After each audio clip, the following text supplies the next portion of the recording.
Senator from Louisiana. No, we're not. Mr. President, I ask unanimous consent that the following interns in my office be granted floor privileges through June 4th, 2026. Hayden Jackson, Madison Albright, and Stella Israelite.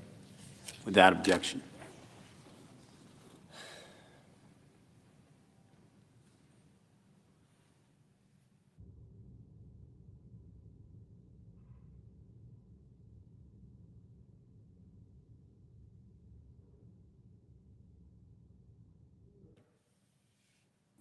Look at this card. Whoa, talk about something of convenience. I can go down right now and buy some coffee and put a chip, boom, I got my coffee. The money just goes out like that. I can go online to Amazon, order something, click into my number, boom, I get that good delivered. It is so easy and so seamless.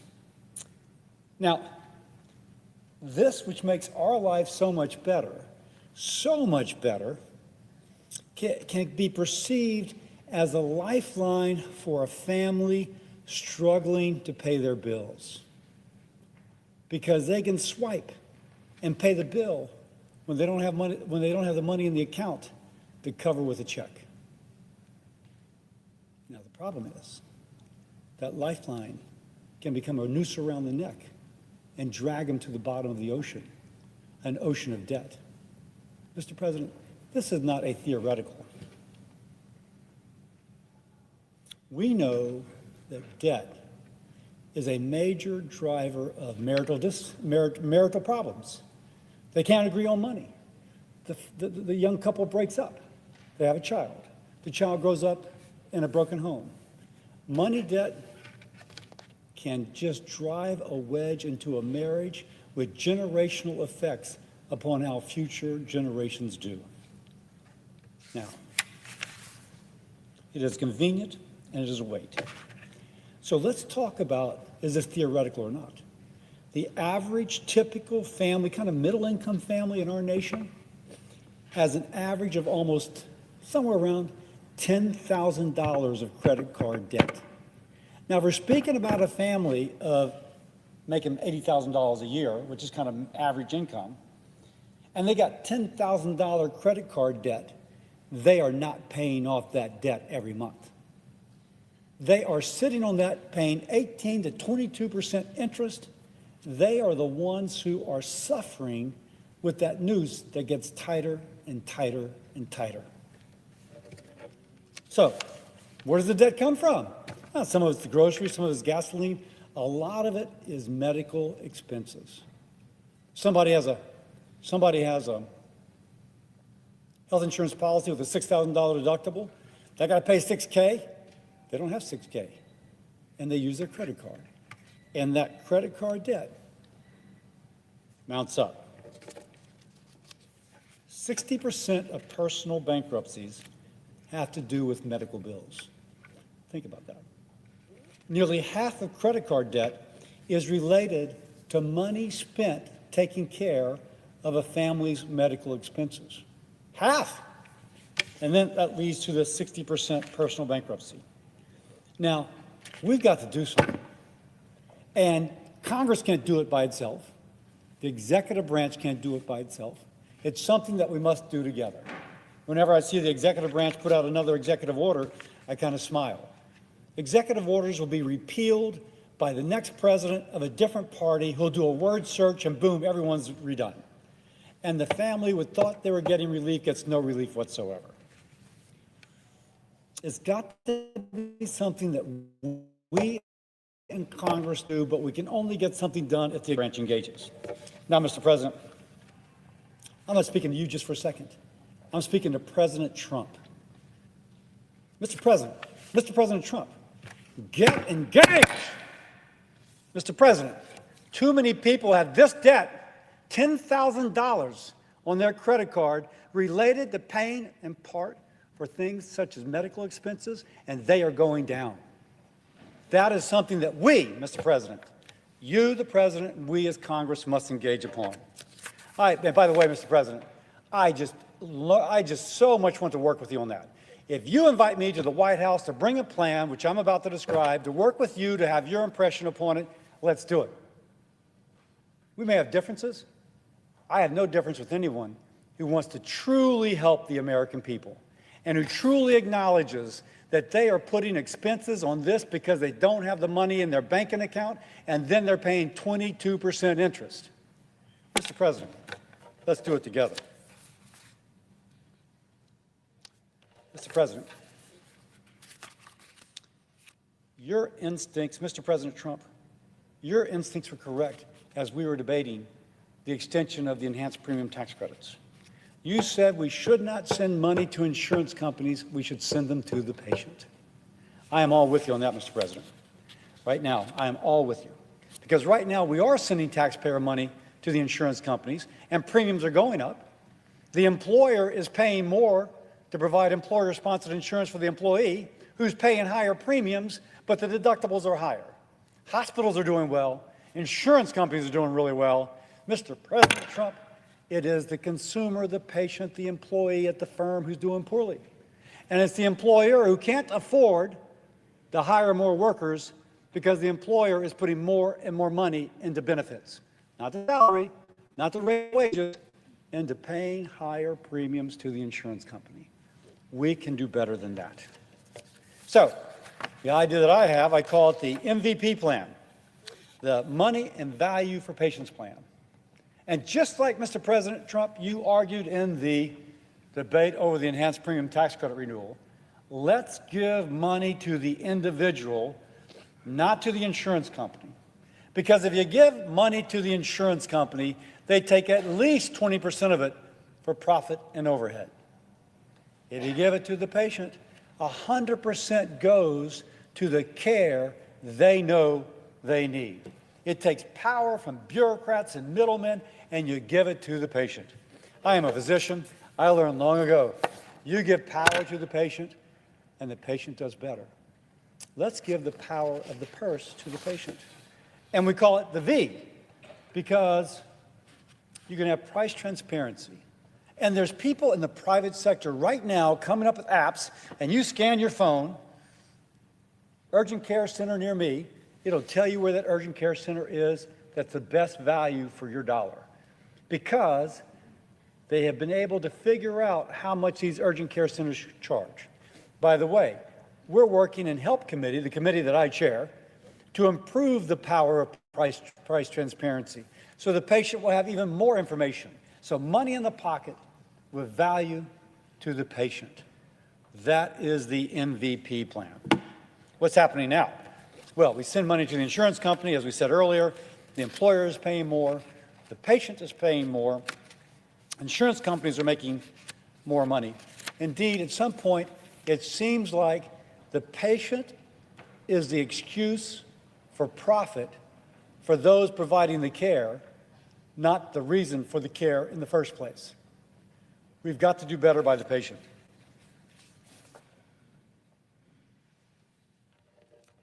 Now, in this part, giving money to the patient, we acknowledge that right now, the federal government heavily subsidizes insurance premiums. What both the employer pays for on the behalf of the employee and what the employee pays towards his or her policy, heavily subsidized by the federal government. We change that subsidy so the money goes into a health savings account. And for those who are not familiar with the health savings account, it's like money in your wallet. You may have a card, but the card pulls away from your bank account. And when you call and you say, when you go to your phone and say, give me the best place to take my daughter with an earache, and they tell you this place is $50 and that place is $150, you go to the place that charges you $50, you swipe your card and it's paid for. It doesn't go on a credit card. It comes out of your account, but your account has been pre-funded by this mechanism. This, Mr. President, is a way to give immediate relief to a family who's currently struggling with the cost of living. We can do this Congress and get it ready for next year. That is what we must do. And one more time, instead of putting more money towards an insurance company, who takes 20% for profit and overhead. We're giving money to the patient so that she can use 100% for the care she needs. By the way, when we give somebody a policy with $6,000 deductible or $3,000 deductible, families don't have $3,000. That's why they're putting it on their credit card. No, this gives them money up front to pay for that upfront expense, and that is the value in the MVP plan. We give the power to her, to the mom who's taking care of her family. We give her the power of price. We give her the power of knowing where the next value is. And one more time, this echoes what President Trump advocated in the debate about enhanced premium tax credits.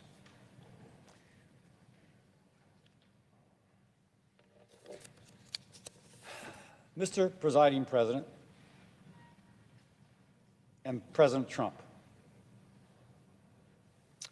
we can help people from using this credit card as a financial lifeline, which ultimately drags them down to death in an ocean of debt, into bankruptcy. We can give them the power. Mr. President, I stand ready to meet with you or your administration. Mr. President, let's do it together. If we don't do it together, it won't be done.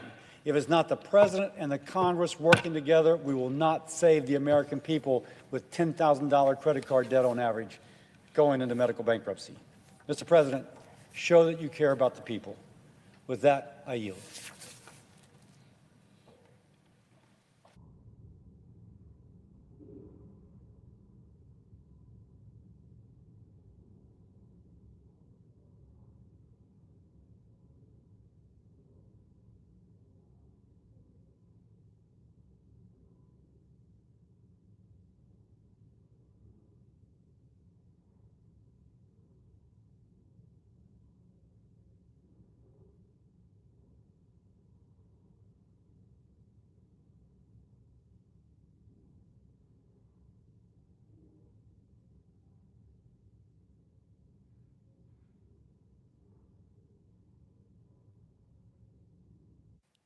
Mr. President. The senator from West Virginia. Thank you, Mr. President. I rise today in opposition to S.J. Res. 188, the CRA introduced by my colleague from Rhode Island, Senator Whitehouse, to overturn the Trump EPA's repeal of the Biden MATS rule. This rule would reinstate the 2024 MATS rule that was part of the Biden administration's power sector strategy, specifically designed to shut down coal-fired power plants. During the Biden administration, we witnessed a regulatory attack that targeted affordable and reliable sources of energy that extreme environmentalists just do not like. The result was predictable and one that many of us warned about. The Biden administration created a grid reliability crisis and increased power prices. We are now in a critical moment for American energy. We must ensure that the energy required to onshore American manufacturing, win the AI race, and keep our lights on and our homes warm while addressing energy costs for families and businesses. We should be expanding our energy production and electric generation, not shutting it down. The Biden-era MATS rule and this CRA would resuscitate that rule are intended to close coal-fired power plants. In 2020, the EPA found that existing MATS standards are protective of public health. Let me say that again. In 2020, the EPA found that the existing the Biden rule MATS standards are protective of public health with an ample margin of safety and that revisions are not necessary.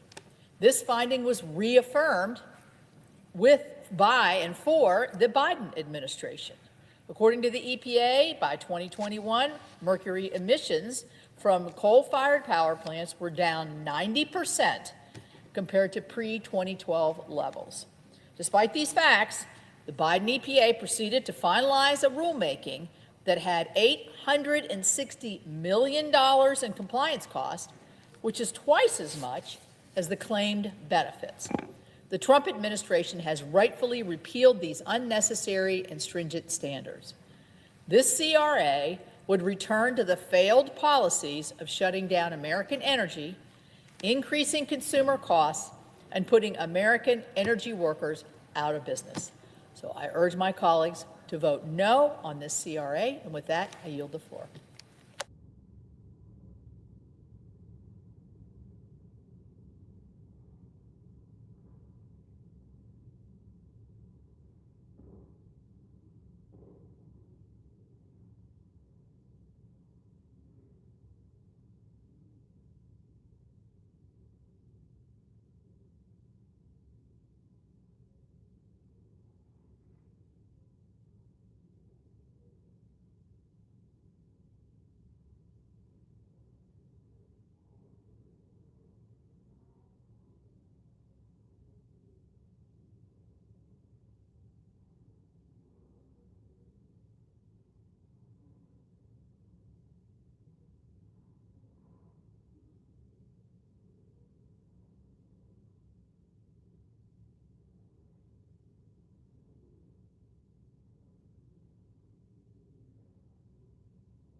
Mr. President. The senator from Rhode Island. Mr. President, we are here on my Congressional Review Act motion, and I understand that the chair of the Environment and Public Works Committee has already spoken in opposition. So I want to make the case for why we should vote yes on this. Months before the 2024 election, President Trump offered his big oil and coal cronies a deal. If they gave him $1 billion to take the White House, he would pay them back 100-fold. Well, he doesn't keep a lot of promises, but he seems to have kept this one.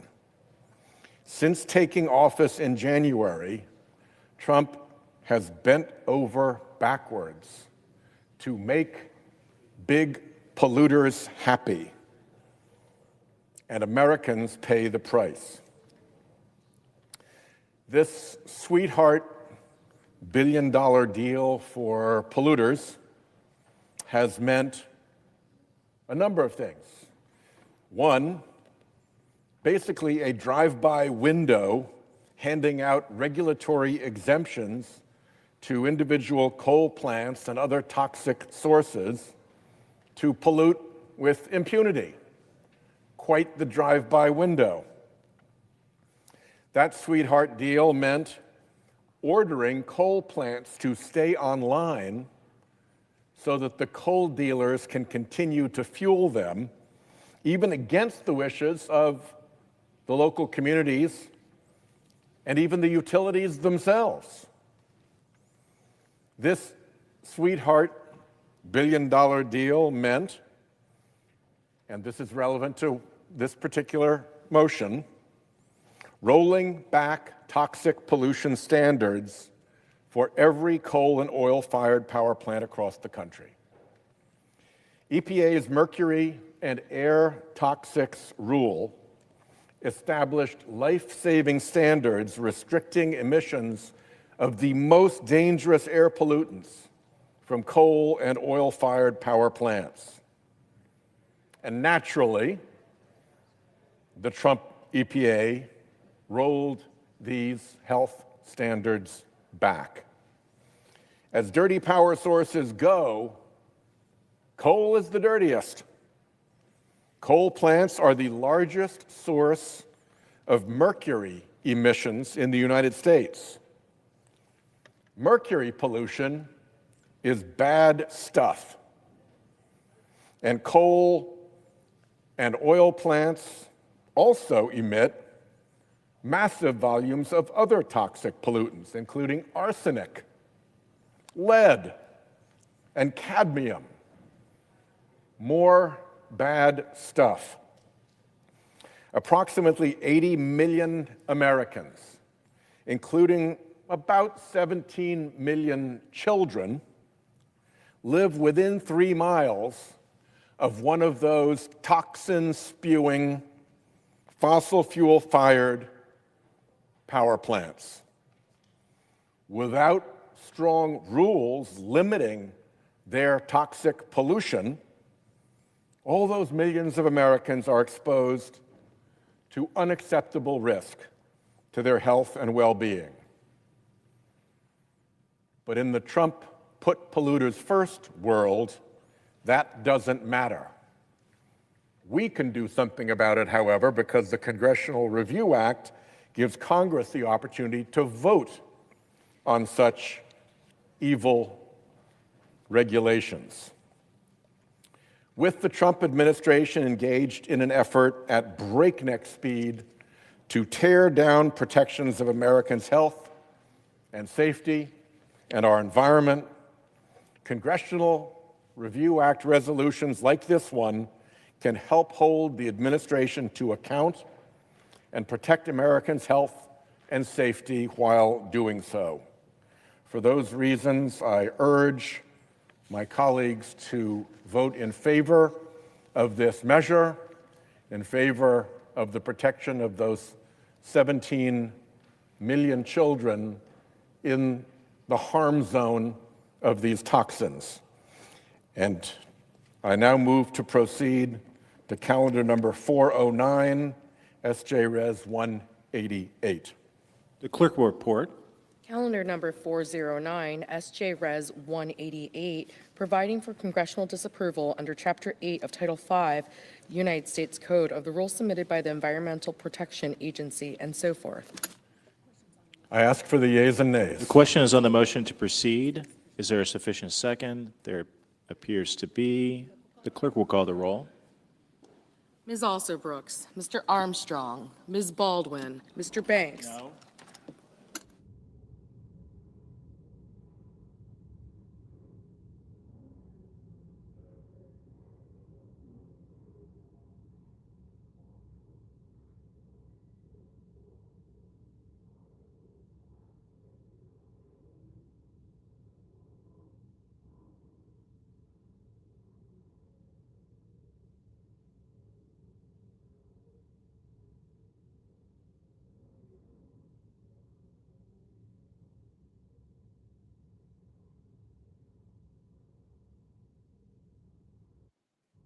Mr. Barrasso. Mr. Bennett. Mrs. Blackburn. Mr. Blumenthal. Ms. Blunt-Rochester. Mr. Booker. Mr. Bozeman. Mrs. Britt. Mr. Budd. Ms. Cantwell.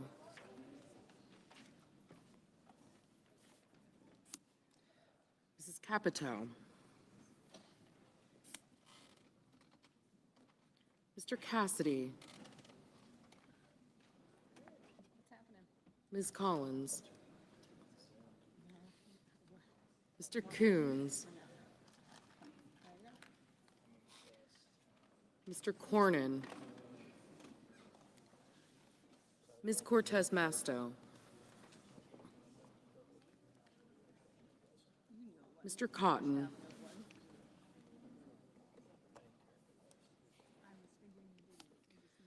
Mr. Kramer.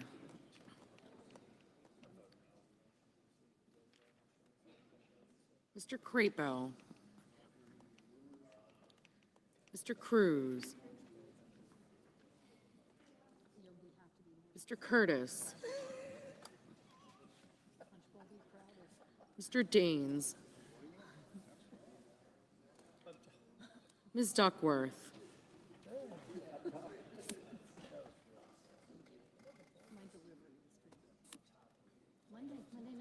Mr. Durbin. Ms. Ernst. Mr. Fetterman. I'm not a witch this time, Mrs. Fisher. Mr. Gallego. Mrs. Gillibrand. Mr. Graham. Mr. Grassley. Mr. Haggerty. Ms. Hassan.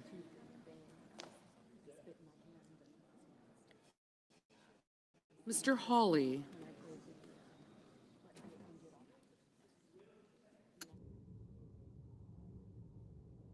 Mr. Heinrich. Mr. Hickenlooper. Ms. Hirono. Mr. Hoven.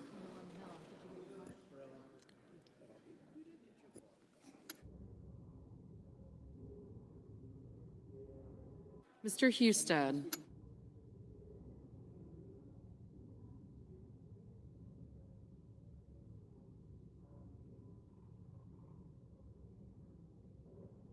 Mrs. Hyde-Smith. Mr. Johnson. Mr. Justice.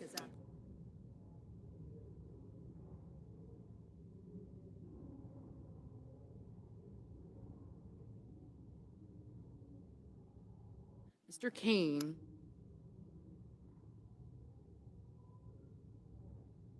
Mr. Kelly.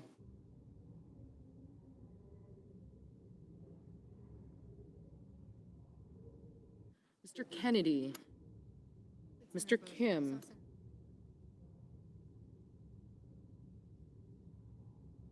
Mr. King.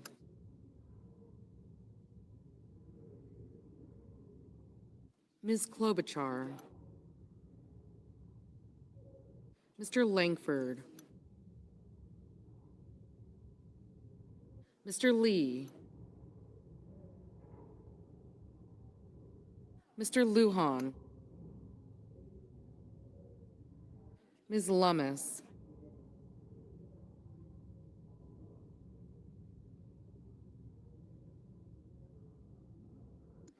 Mr. Markey. Mr. Marshall. Mr. McConnell. Mr. McCormick. Mr. Merkley. Mrs. Moody. Mr. Moran. Mr. Marino. Ms. Murkowski. Mr. Murphy.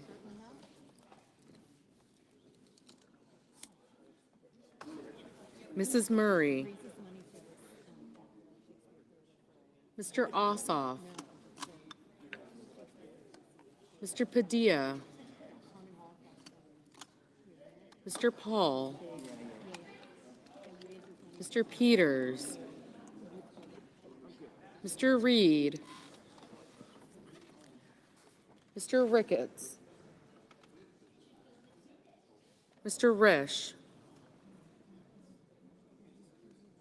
Ms. Rosen. Mr. Rounds. Mr. Sanders. Mr. Schatz. Mr. Schiff. Mr. Schmidt. Mr. Schumer. Mr. Scott of Florida. Mr. Scott of South Carolina. Mrs. Shaheen. Mr. Sheehy. Ms. Slotkin. Ms. Smith. Mr. Sullivan. Mr. Thune.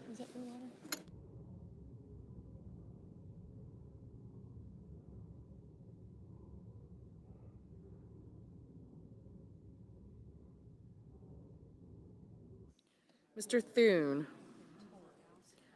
Mr. Tillis. Mr. Tuberville. Mr. Van Hollen.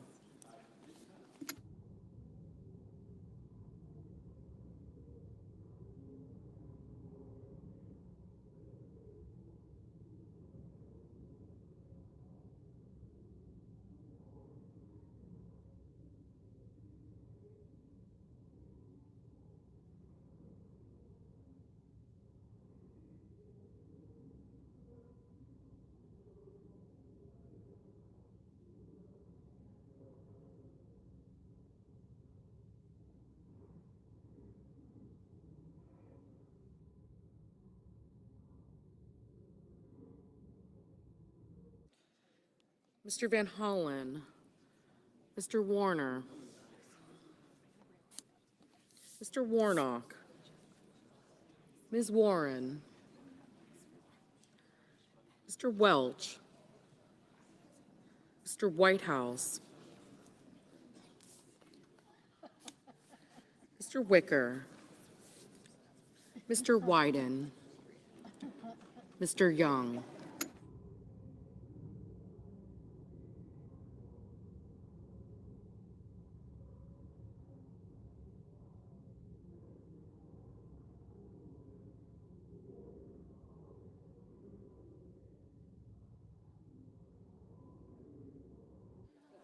Senators voting in the affirmative: Coons, Durbin, Hassan, Hirono, King, Klobuchar, Murray, Padilla, Peters, Shaheen, Warner, Warren, and Whitehouse.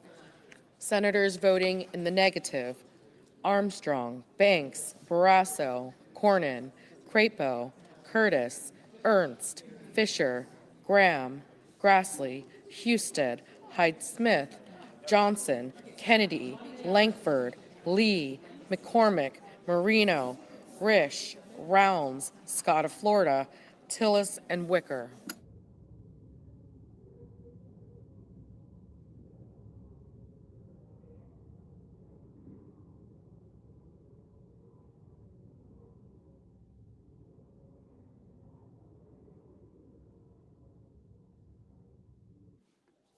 Mr. Daines?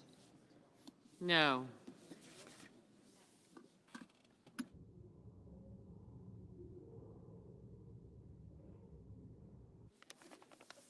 Mr. Kramer?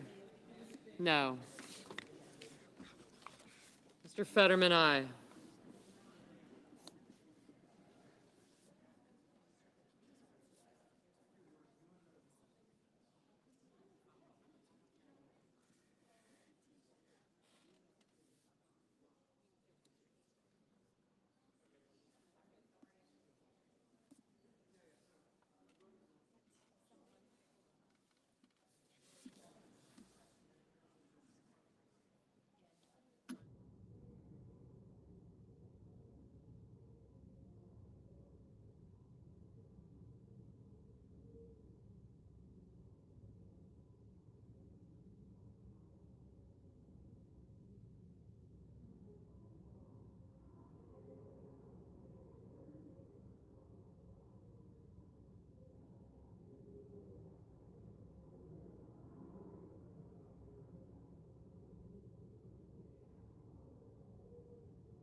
Ms. Lummis, no.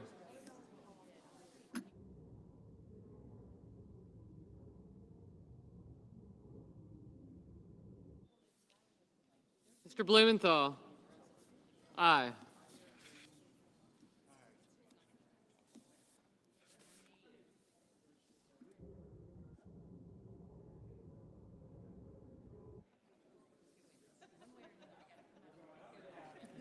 Mr. Kane? Aye.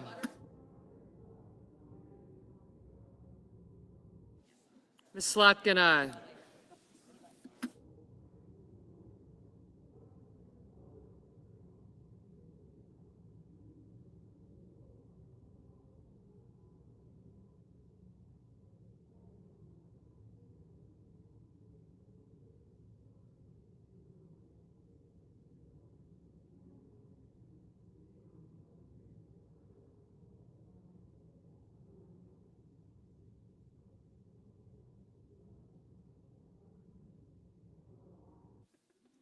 Mr. Schatz, aye.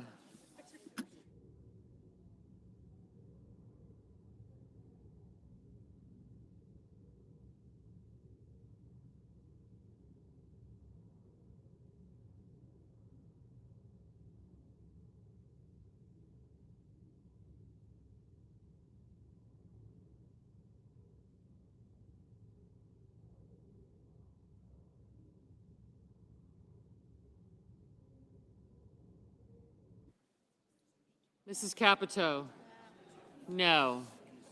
Mr. Hickenlooper, aye.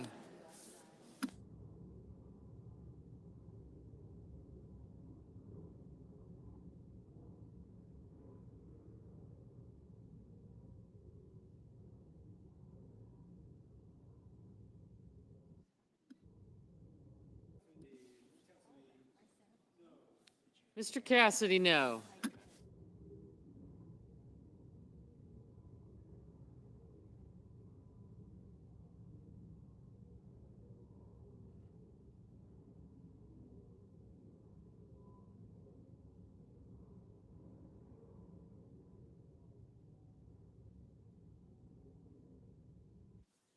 Mr. Merkley, aye.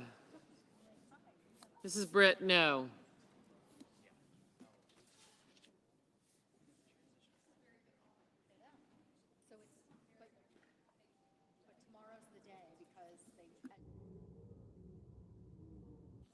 Ms. Cortez Masto, aye.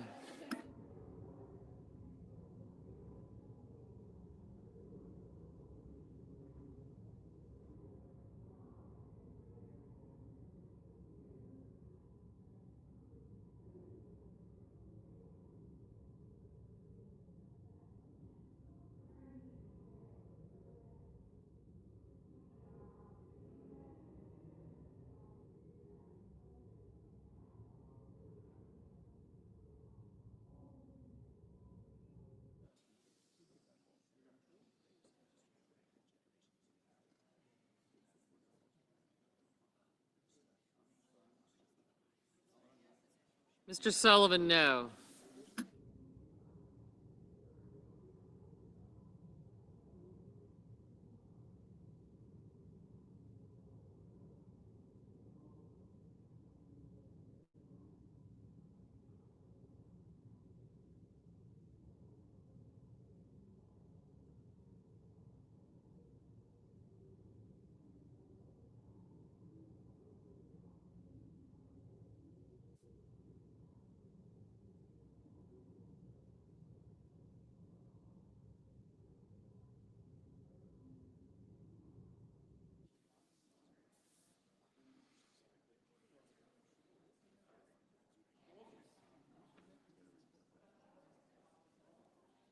Mr. Markey, aye.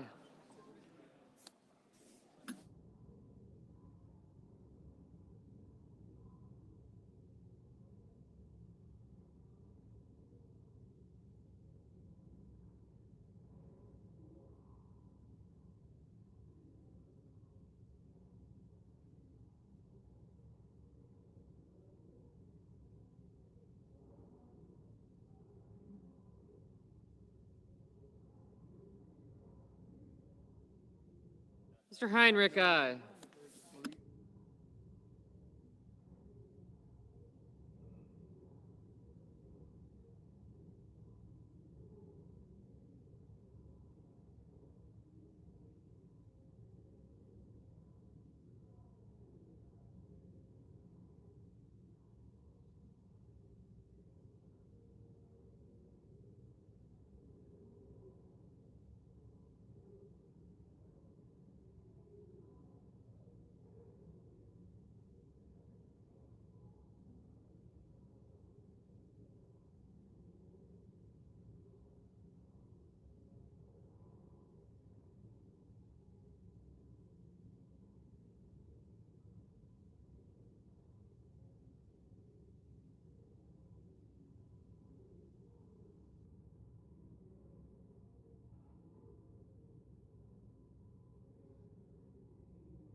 Mr. Ricketts, no.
Ms. Smith, aye.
Mr. Kim, aye.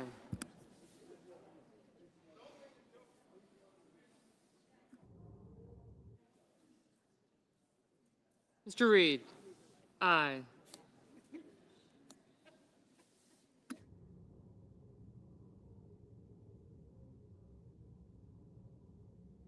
Mr. Wyden?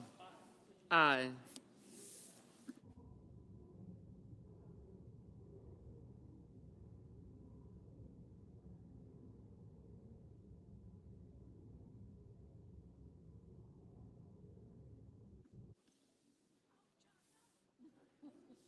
Mr. Bozeman? No.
Mr. Moran, no.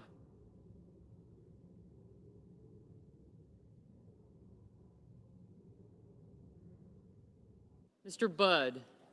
No.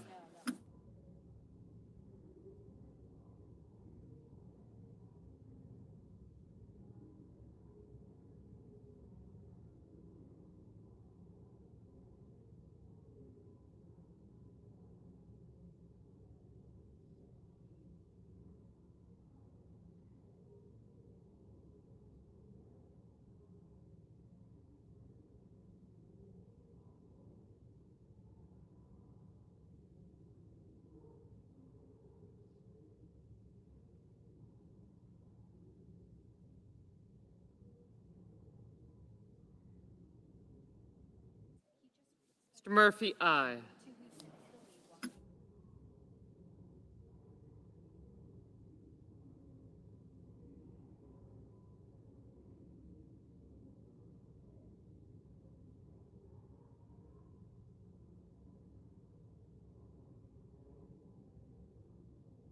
Mr. Cotton, no.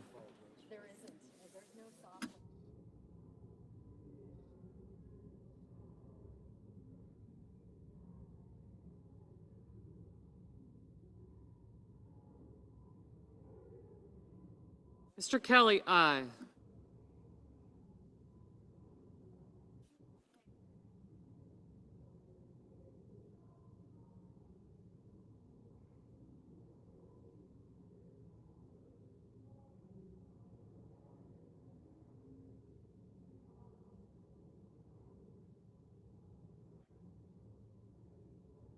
Mr. McConnell, no.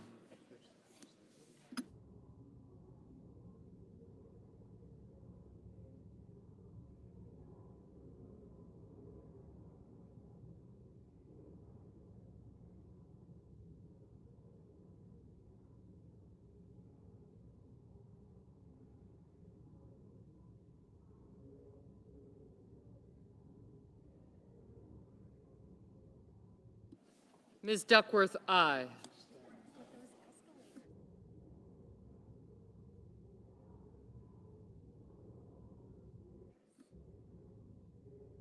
Mr. Cruz, no.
Mr. Scott of South Carolina, no.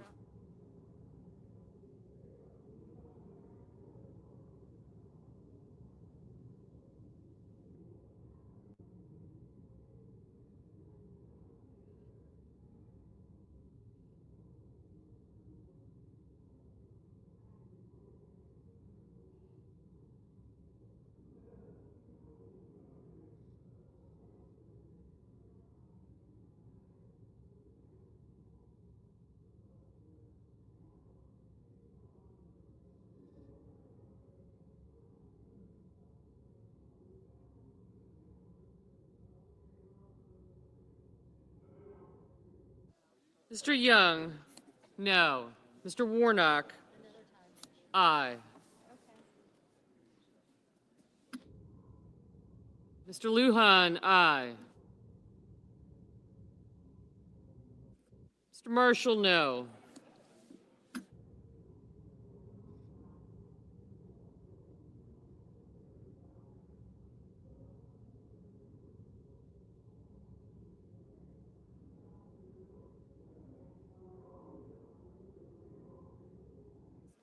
Ms. Rosen, aye.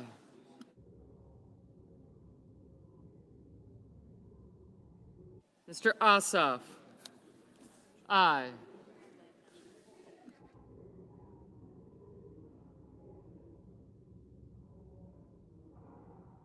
Mr. Schiff, aye.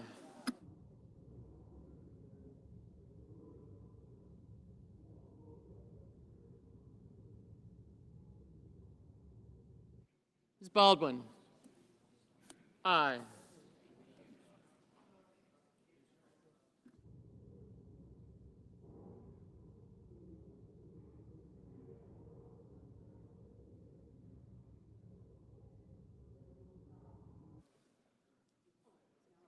Ms. Collins, no.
Ms. Also Brooks. Aye. Mrs. Moody, no. Mrs. Blackburn, no.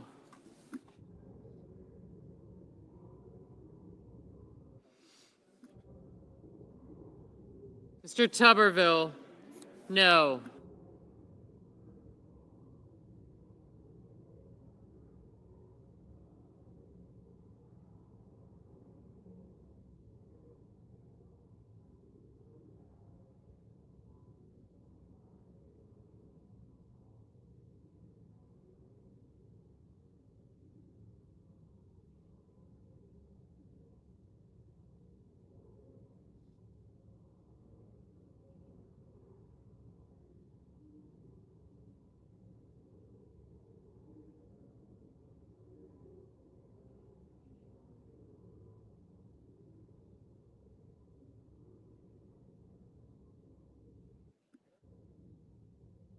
Mr. Schmidt, no.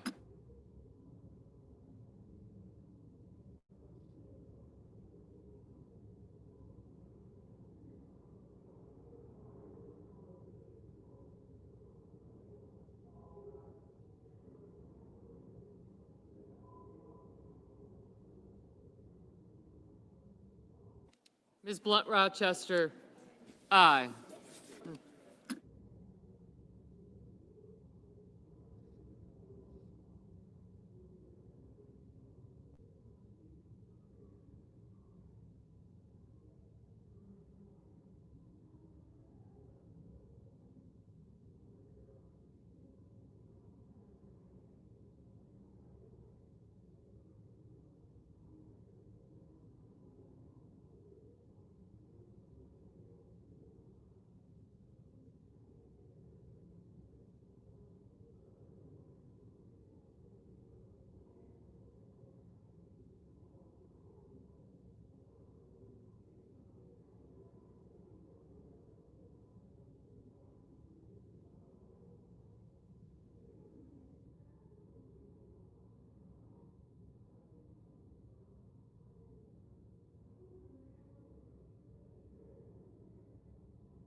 Ms. Murkowski, no.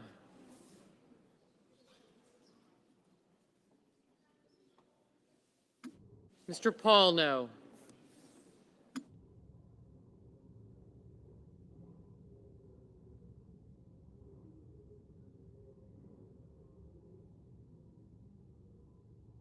Ms. Cantwell, aye.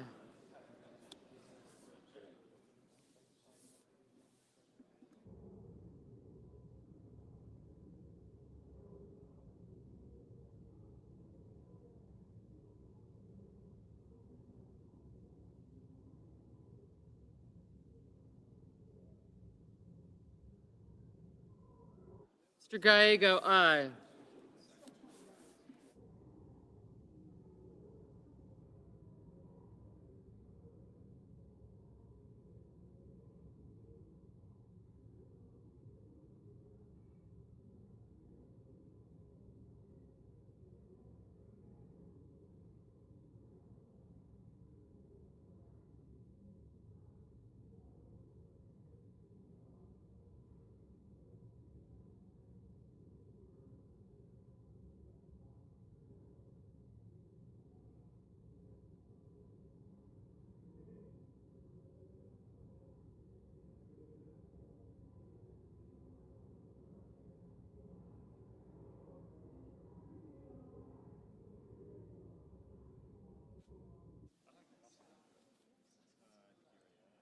Mr. Thune, no.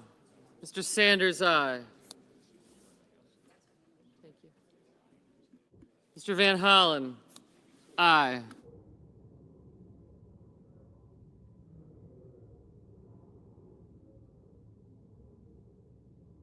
Welch. Mr. Welch, aye.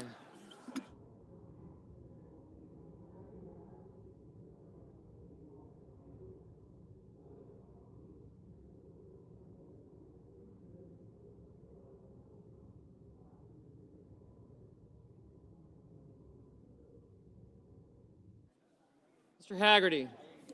No. Mr. Hoven. No.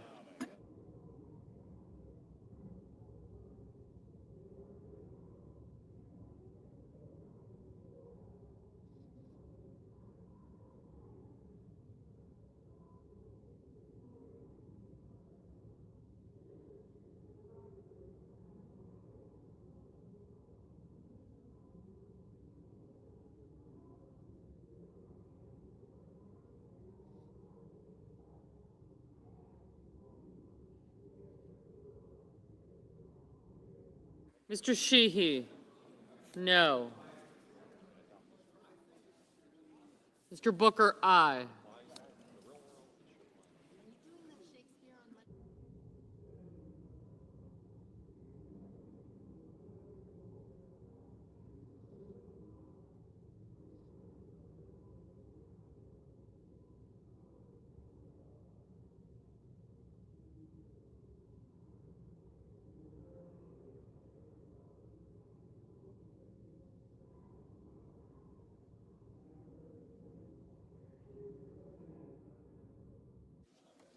Mr. Schumer, aye.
Mr. Hawley.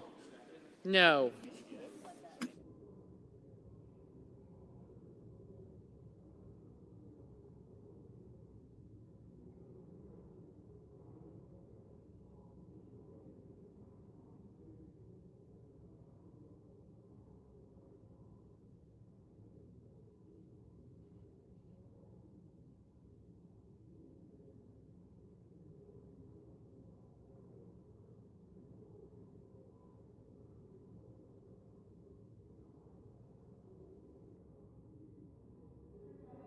Mr. Justice, no.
Mrs. Gillibrand, aye.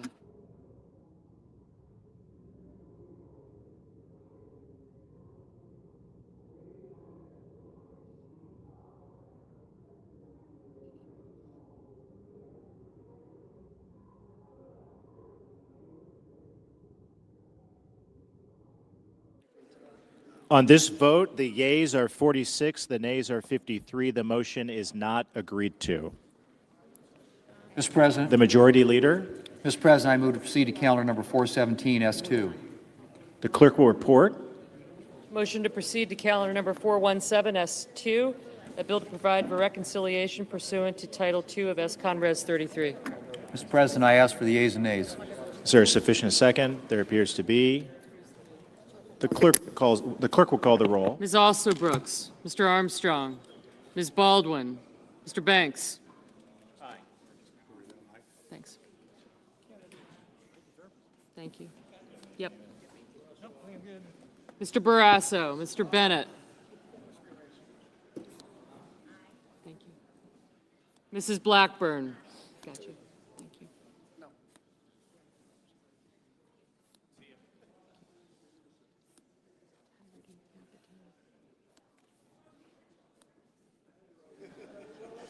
Mr. Blumenthal. Ms. Blunt Rochester. Thank you. Mr. Booker. Mr. Bozeman. Mrs. Britt. Mr. Budd. Ms. Cantwell. Mrs. Capito.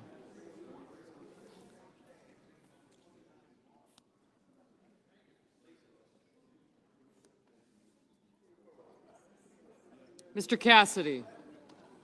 Ms. Collins. Mr. Coons.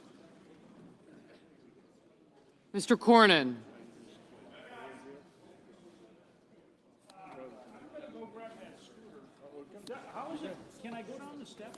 Ms. Cortez Masto. Mr. Cotton. Mr. Kramer. Mr. Crapo. Mr. Cruz. Mr. Curtis. Mr. Daines. Ms. Duckworth. Mr. Durbin. Ms. Ernst. Mr. Fetterman.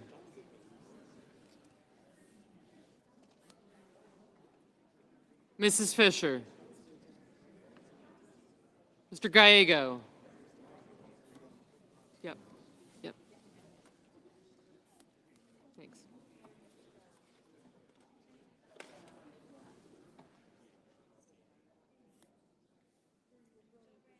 Mrs. Gillibrand.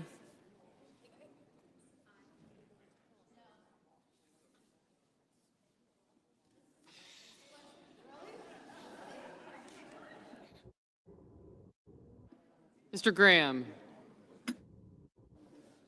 Mr. Grassley. Mr. Haggerty. Ms. Hassan. Mr. Hawley. Mr. Heinrich. Mr. Hickenlooper. Ms. Hirono. Mr. Hoven. Mr. Husted.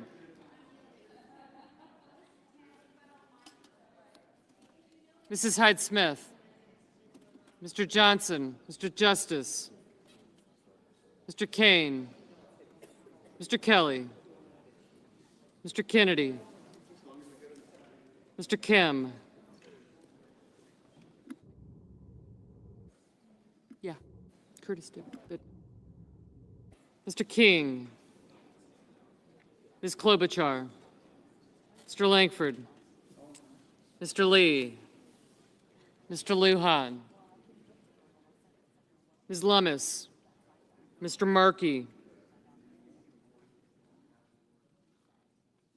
Mr. Marshall. Mr. McConnell. Mr. McCormick. Mr. Merkley. Mrs. Moody. Mr. Moran. Mr. Marino. Ms. Murkowski. Mr. Murphy. Mrs. Murray. Mr. Ossoff, Mr. Padilla, Mr. Paul, Mr. Peters, Mr. Reed, Mr. Ricketts, Mr. Risch, Ms. Rosen, Mr. Rounds, Mr. Sanders, Mr. Schatz, Mr. Schiff, Mr. Schmidt, Mr. Schumer, Mr. Scott of Florida, Mr. Scott of South Carolina, Mrs. Shaheen, Mr. Sheehy, Ms. Slotkin, Ms. Smith, Mr. Sullivan, Mr. Thune, Mr. Tillis, Mr. Tuberville, Mr. Van Hollen, Mr. Warner, Mr. Warnock, Ms. Warren, Mr. Welch, Mr. Whitehouse, Mr. Wicker, Mr. Wyden, Mr. Young,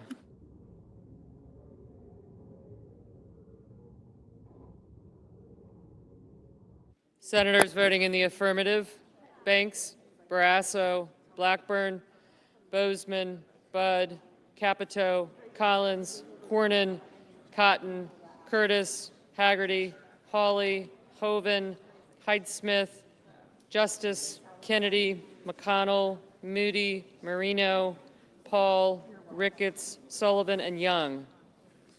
Ms. Murkowski? Aye. Senators voting in the negative: Blunt Rochester, Gallego, Gillibrand, Hassan, Kim, nope. Hassan, King, Ossoff, Sanders, Schatz, Slotkin, Smith, and Warnock. Mr. Heinrich? No. Mr. Reed? No.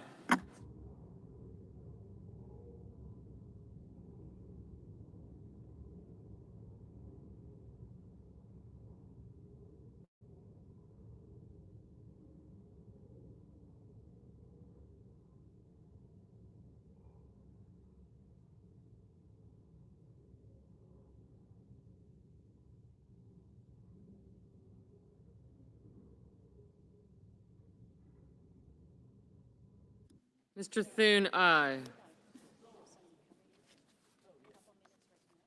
Mr. McCormick? Aye.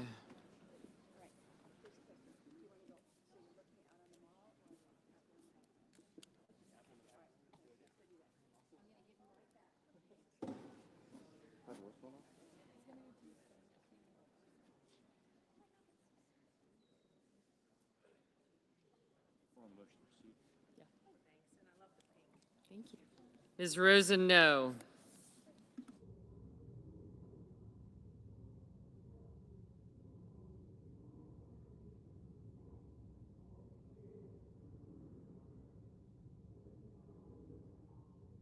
Mr. Sheehy, aye.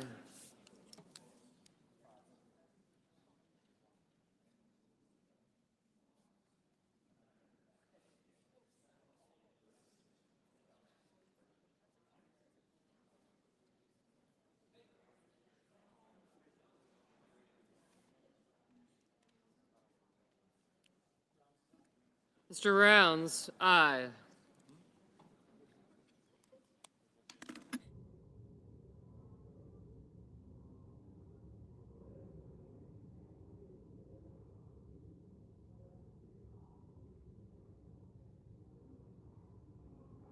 Mr. Schiff, no.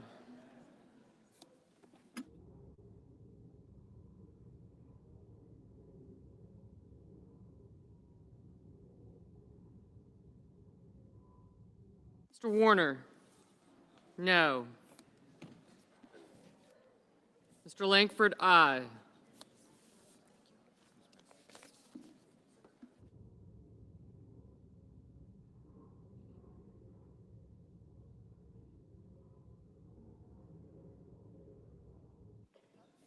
Mr. Cruz, aye.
Mr. Kramer?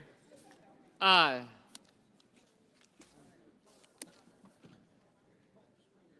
Mr. Moran? Aye.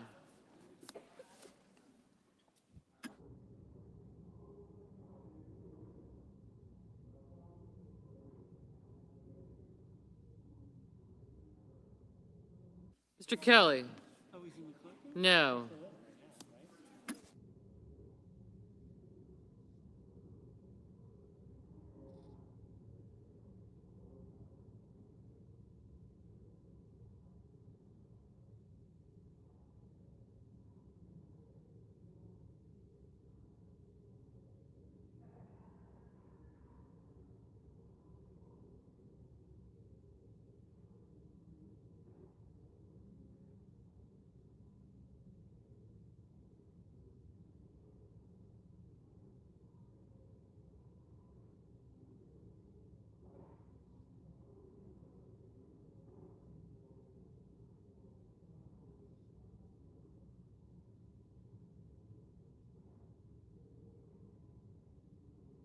Mr. Merkley? No.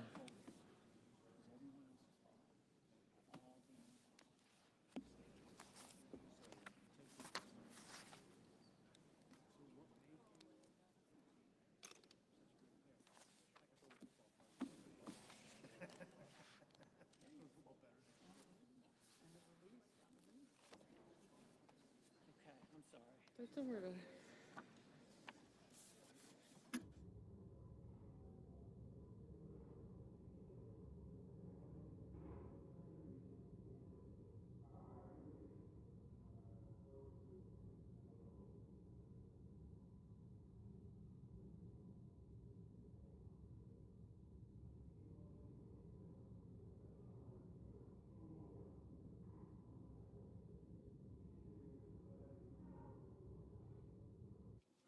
Mrs. Shaheen, no.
Mr. Grassley, aye.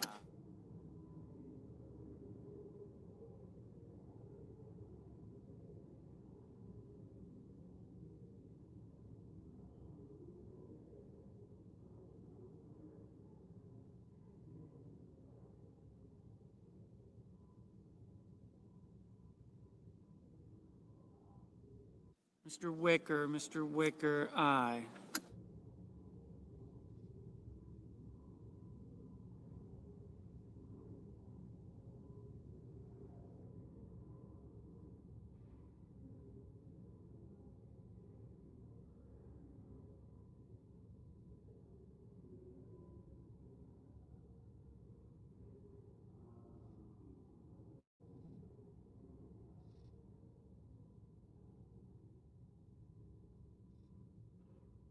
Ms.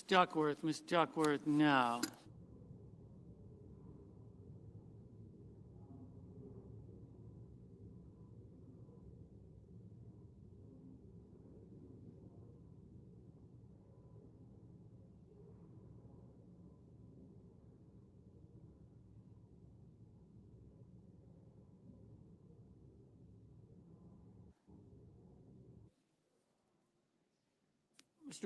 Mr. Wyden, no.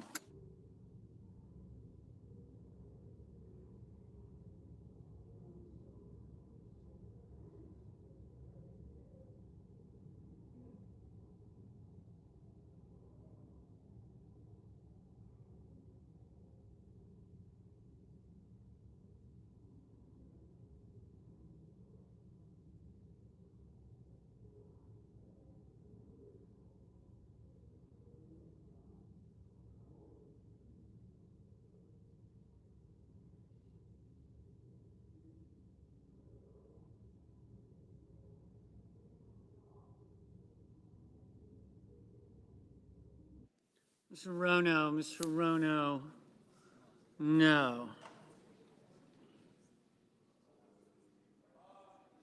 Mr. Scott of South Carolina, aye.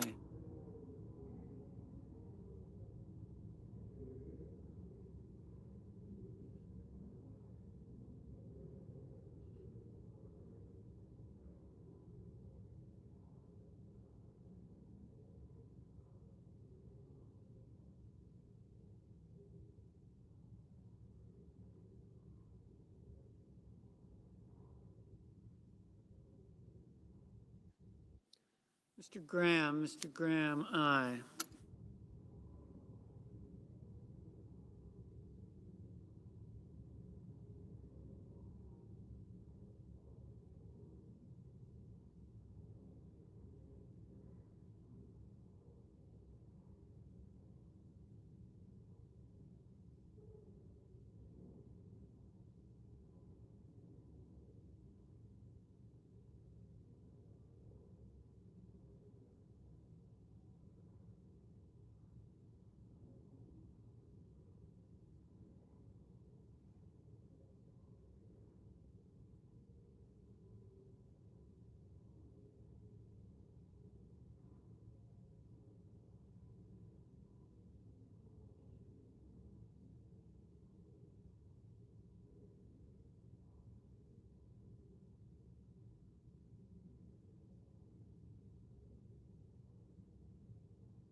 Mr. Lujan, no.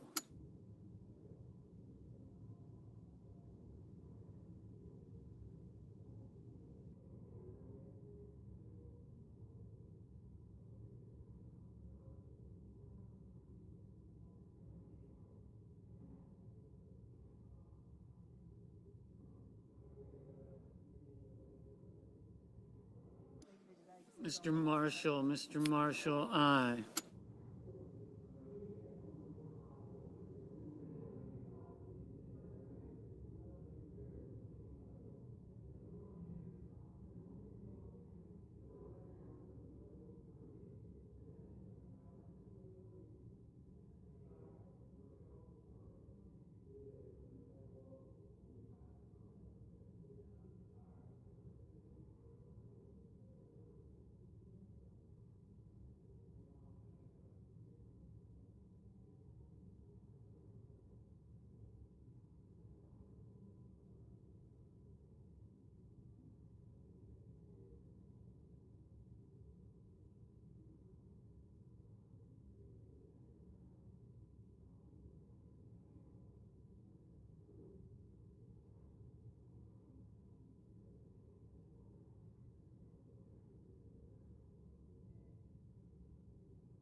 Mr. Whitehouse, no. Mr. Armstrong, aye.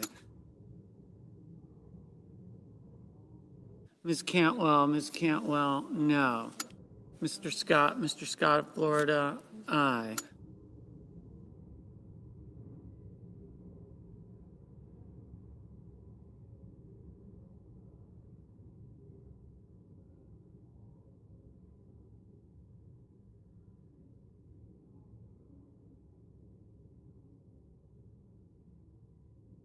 Mr. Tillis, aye.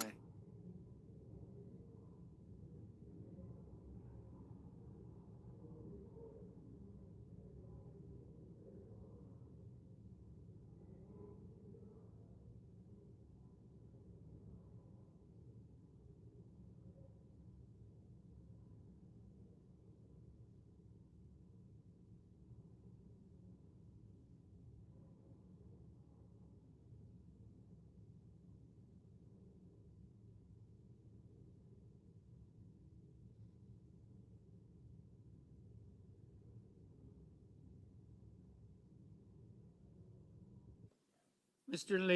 Lee, aye.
Ms.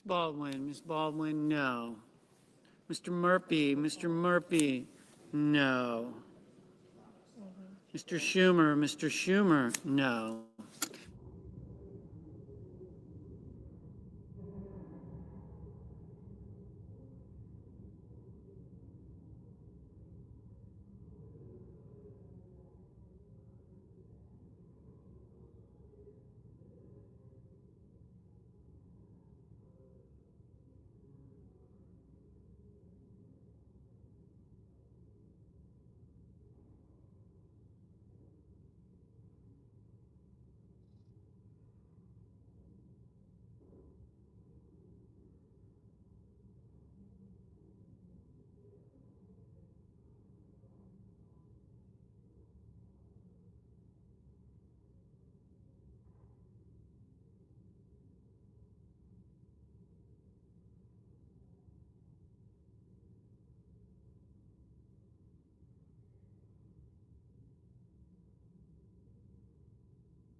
Mr. Hickenlooper, no. Mr. Peters, no. Ms. Lummis, aye.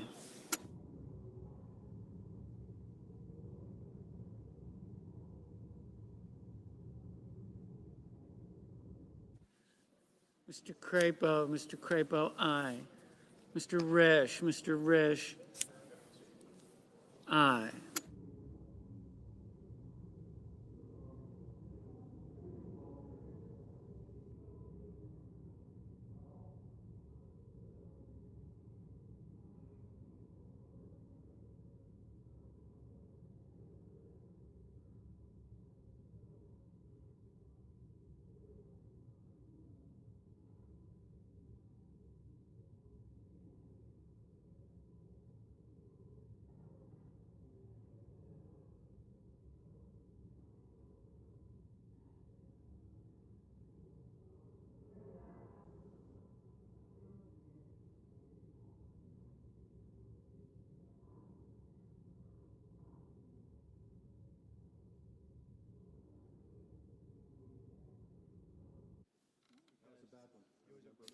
Mr. Blumenthal, no.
Mr. Husted, aye. Mr. Tuberville, aye. Ms. Warren, no.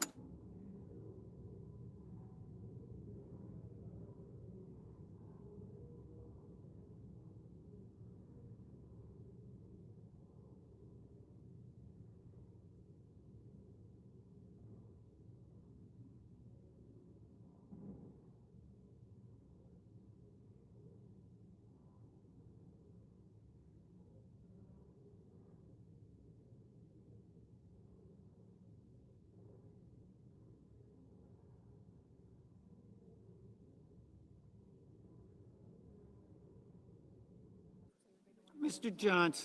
Johnson, aye. Mr. Kim, no.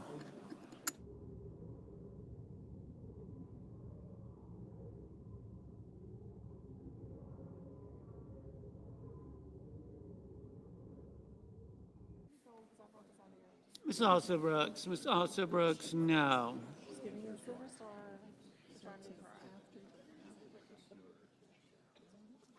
Mrs. Brett, aye.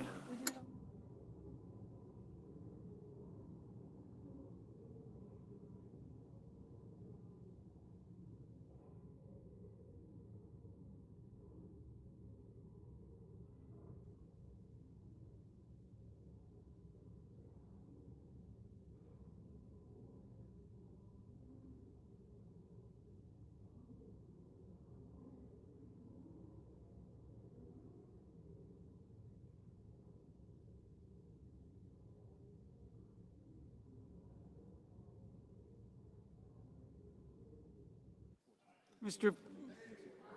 Fetterman, no. Mr. Durbin, no.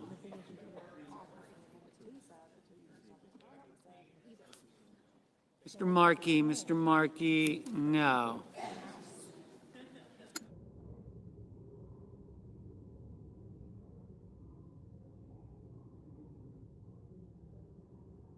Mr. Coons,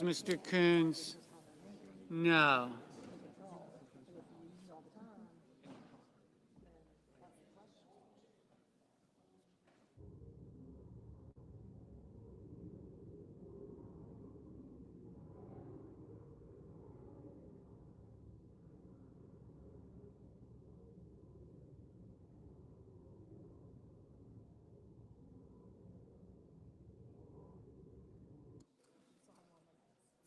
Ms. Klobuchar, no.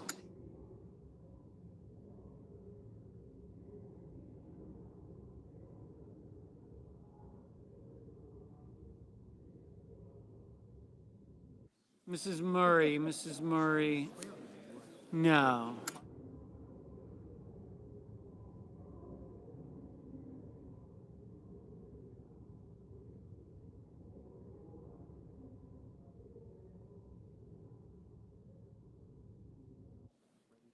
Mr. Welch, no.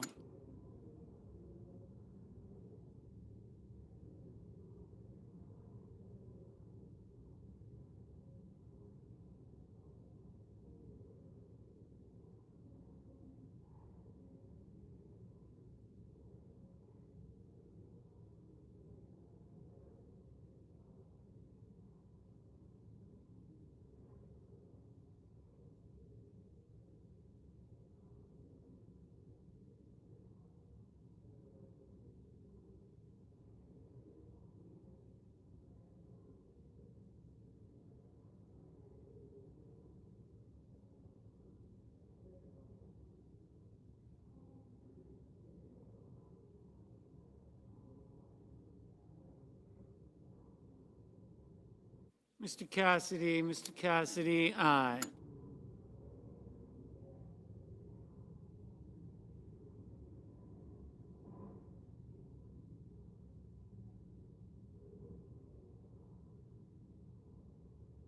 Mr. Kane, no.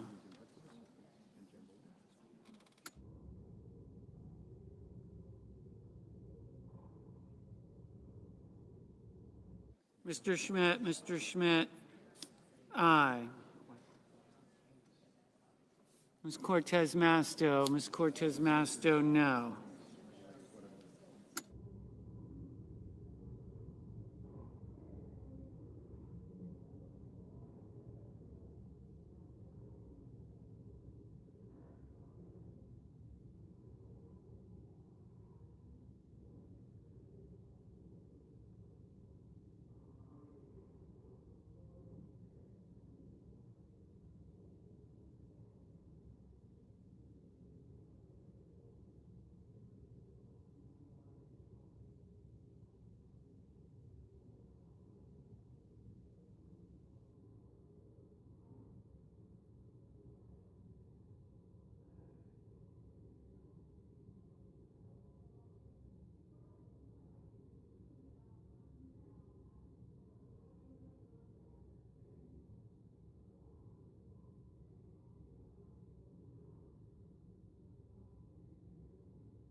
Mr. Van Hollen, no.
Mrs. Fisher, aye.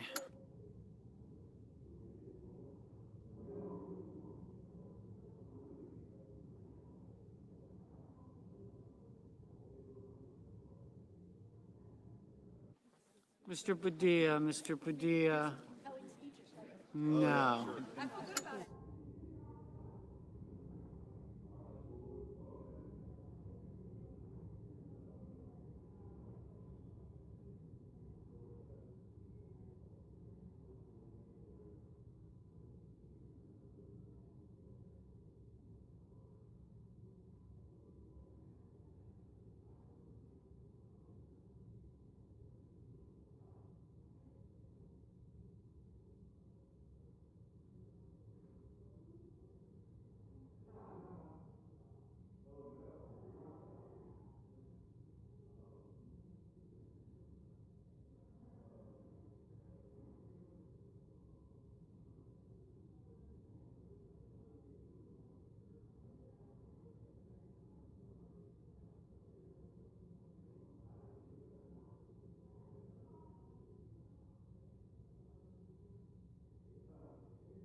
Mr. Booker, no.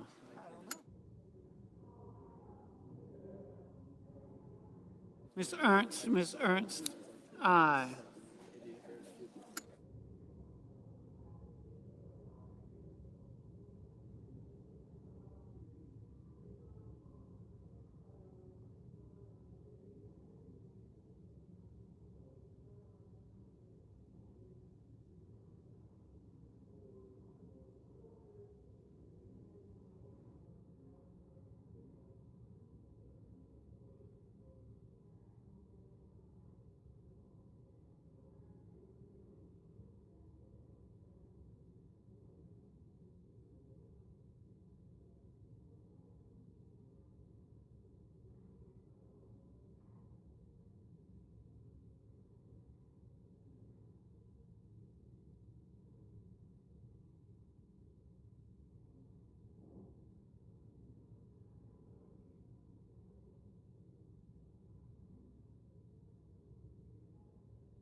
Mr. Daines, Mr. Daines. Aye.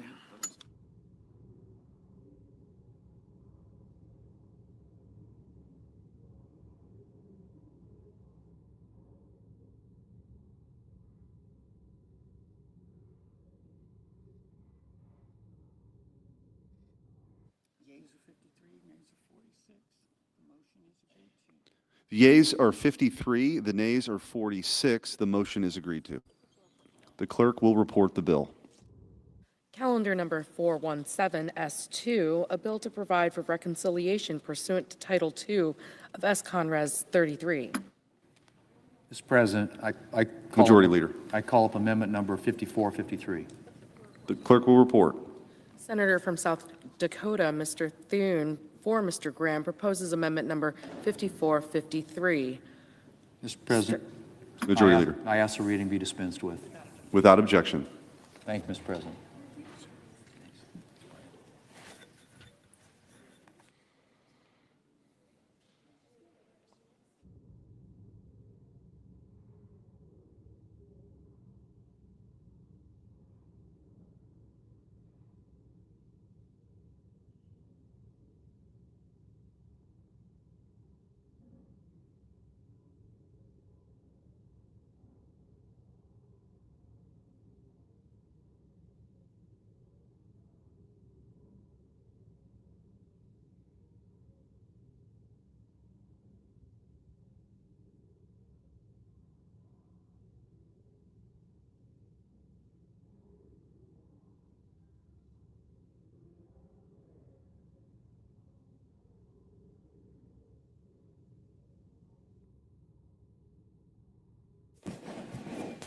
Mr. President,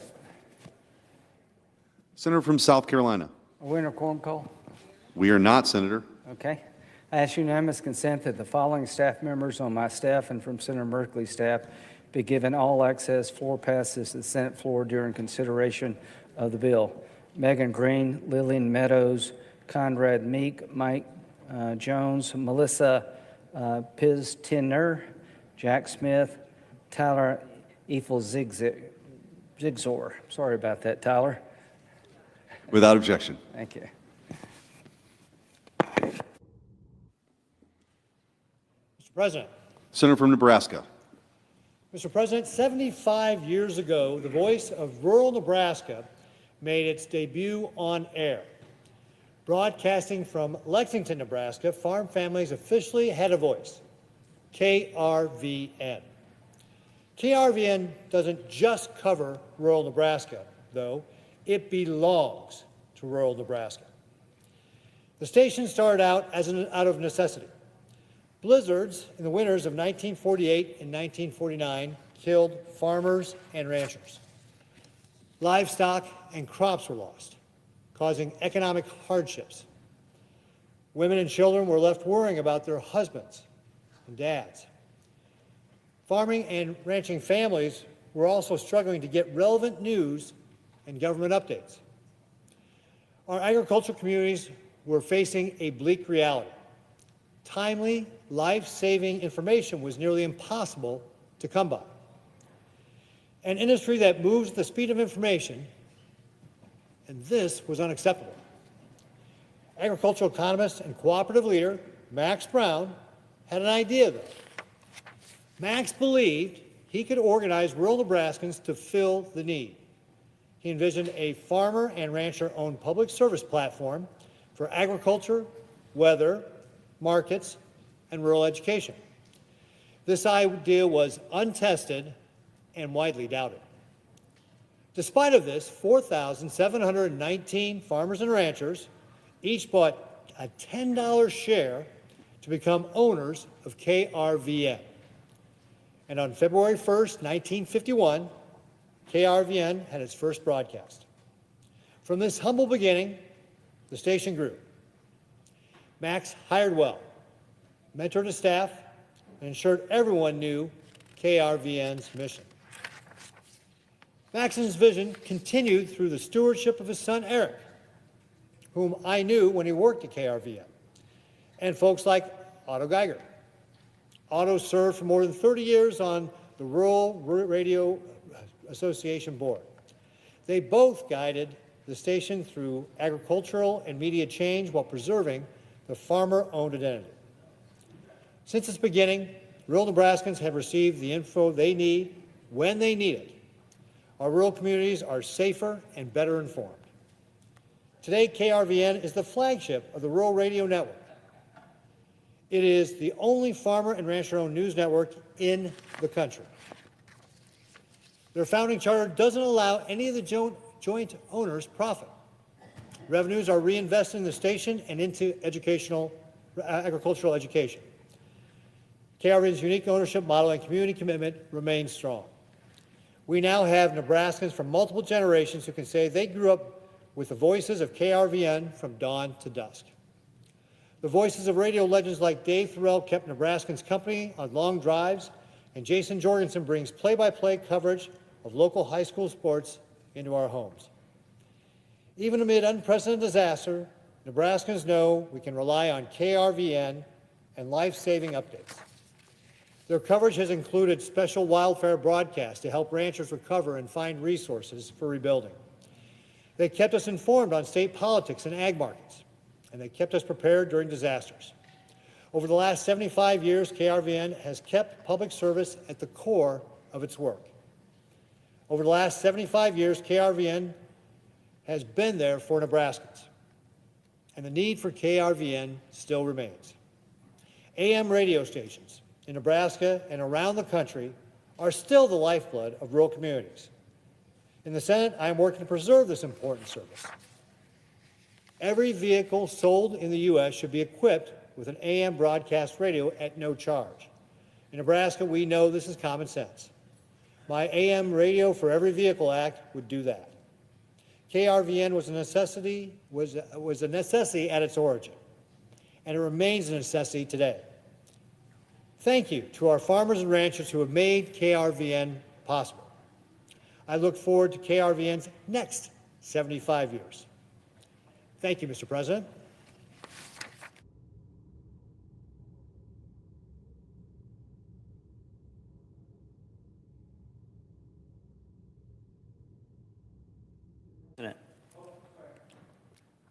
Oh, I'm sorry. Do you mind, may I ask the Senator of Vermont's indulgence here a moment? Yes. Thank you. Mr. President, Senator from Nebraska. I have another matter I'm going to talk about, the work that needs to be done on the Senate floor today. To protect Americans and our national security, we must fund Border Patrol and ICE. Senate Republicans have a narrow bill to do this. Our bill only funds Border Patrol and ICE. Senate Democrats refuse to vote for it, putting every American at risk. They are falling back on the typical defund the police agenda and lack of support for law enforcement. Their refusal is a clear threat to our national security. Democrats stood by while President Biden and his open border policies allowed every state to become a border state, putting communities across America, including Nebraska, at risk. They released at least 99 illegal aliens on the terrorist watch list into American communities, including 3 with potential ISIS ties. They have prioritized the care of illegal immigrants over Americans. Let me give you 2 examples. When Laken Riley, a 22-year-old college student, was murdered by an illegal immigrant, Republicans introduced legislation to make sure no other families had to live through the same tragedy as Laken's family had to live through. The legislation was common sense. If an illegal immigrant breaks the law, they had to be held accountable. And ICE had to do their job in picking that person up. A majority of Democrats refused to support this common sense solution. When our brave troops successfully captured Venezuelan dictator Nicolas Maduro, Democrats were more concerned about the operation than national security. Maduro is a narco-terrorist responsible for the deaths of countless Americans. He was a puppet of our adversaries, like Communist China, Russia, and Iran. Simply put, he was a threat to our national security. Capturing him was a win for Americans and our national security. Democrats didn't see it that way. The reality, though, is that President Trump campaigned on securing the border. He won an overwhelming majority of votes from Americans. The American people voted for stronger national security. Republicans have worked with this administration to secure their border and deliver for the American people. To maintain this strong national security, we need to fund ICE and Border Patrol. I am ready to vote with my Senate Republican colleagues today. Democrats cannot delay this vote any longer. We must get this done for the American people. Everything else is a distraction. Thank you, Mr. President. I yield.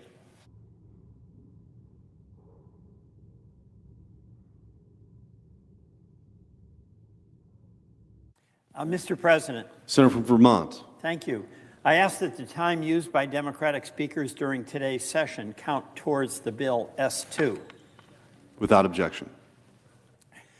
Mr. President, ever since the capture of Nicolas Maduro, the Trump administration has been ratcheting up pressure on Cuba in the hope that Cuba's leaders will either capitulate or the Cuban people will rise up and overthrow them. 3 months ago, President Trump said, quote, "Cuba is going to fall pretty soon. They want to make a deal so badly, and we'll see how that works out," unquote. Like so many of the president's apocalyptic predictions, there's no sign the administration wants to negotiate a deal, and Cuba has not fallen.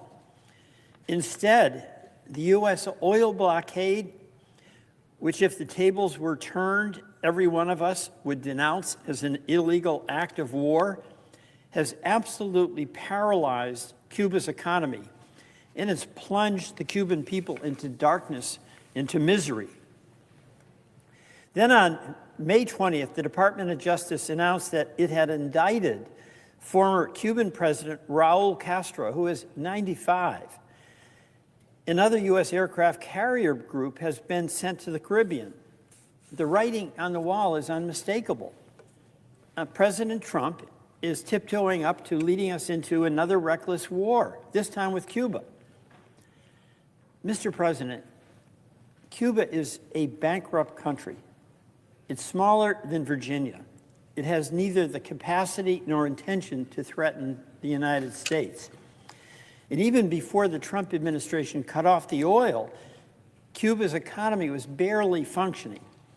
Today, electricity is unavailable for most hours of the day and night across the entire island. So this means that hospitals, schools, factories, food production have ground to a halt. Havana's streets are overflowing with garbage. The country is facing economic collapse, literally. And the United States is complicit in that. In fact, that's the point of the U.S. actions. By causing Cuba's economy to collapse and leaving millions of innocent Cubans without enough food or access to medical care, the White House hopes to create a, quote, national security emergency. It seeks to justify regime change, including, if necessary, using military force. President Trump has repeatedly threatened to use force against Cuba. Without any legal justification, he has said, quote, "It may be a friendly takeover, it may not be a friendly takeover, wouldn't really matter because they're really down to fumes. They have no energy, they have no money," unquote. You know, the reason Cuba is down to fumes is due to its own government's repressive failed policies and because of the U.S. oil blockade. But no American president, under any circumstances, friendly or unfriendly, should threaten to take over another sovereign nation that poses no imminent or credible threat to our country. And no U.S. Congress should condone such flagrant misuse of military power. You know, there is plenty of blame to go around for how we got to this point. Cuba's leaders, whose priority is holding on to power, systematically violate the rights of the Cuban people and align themselves ideologically with some of the world's worst regimes. The Cuban military's corrupt grip on the economy has practically ruined the economy, and that is on Cuban leadership.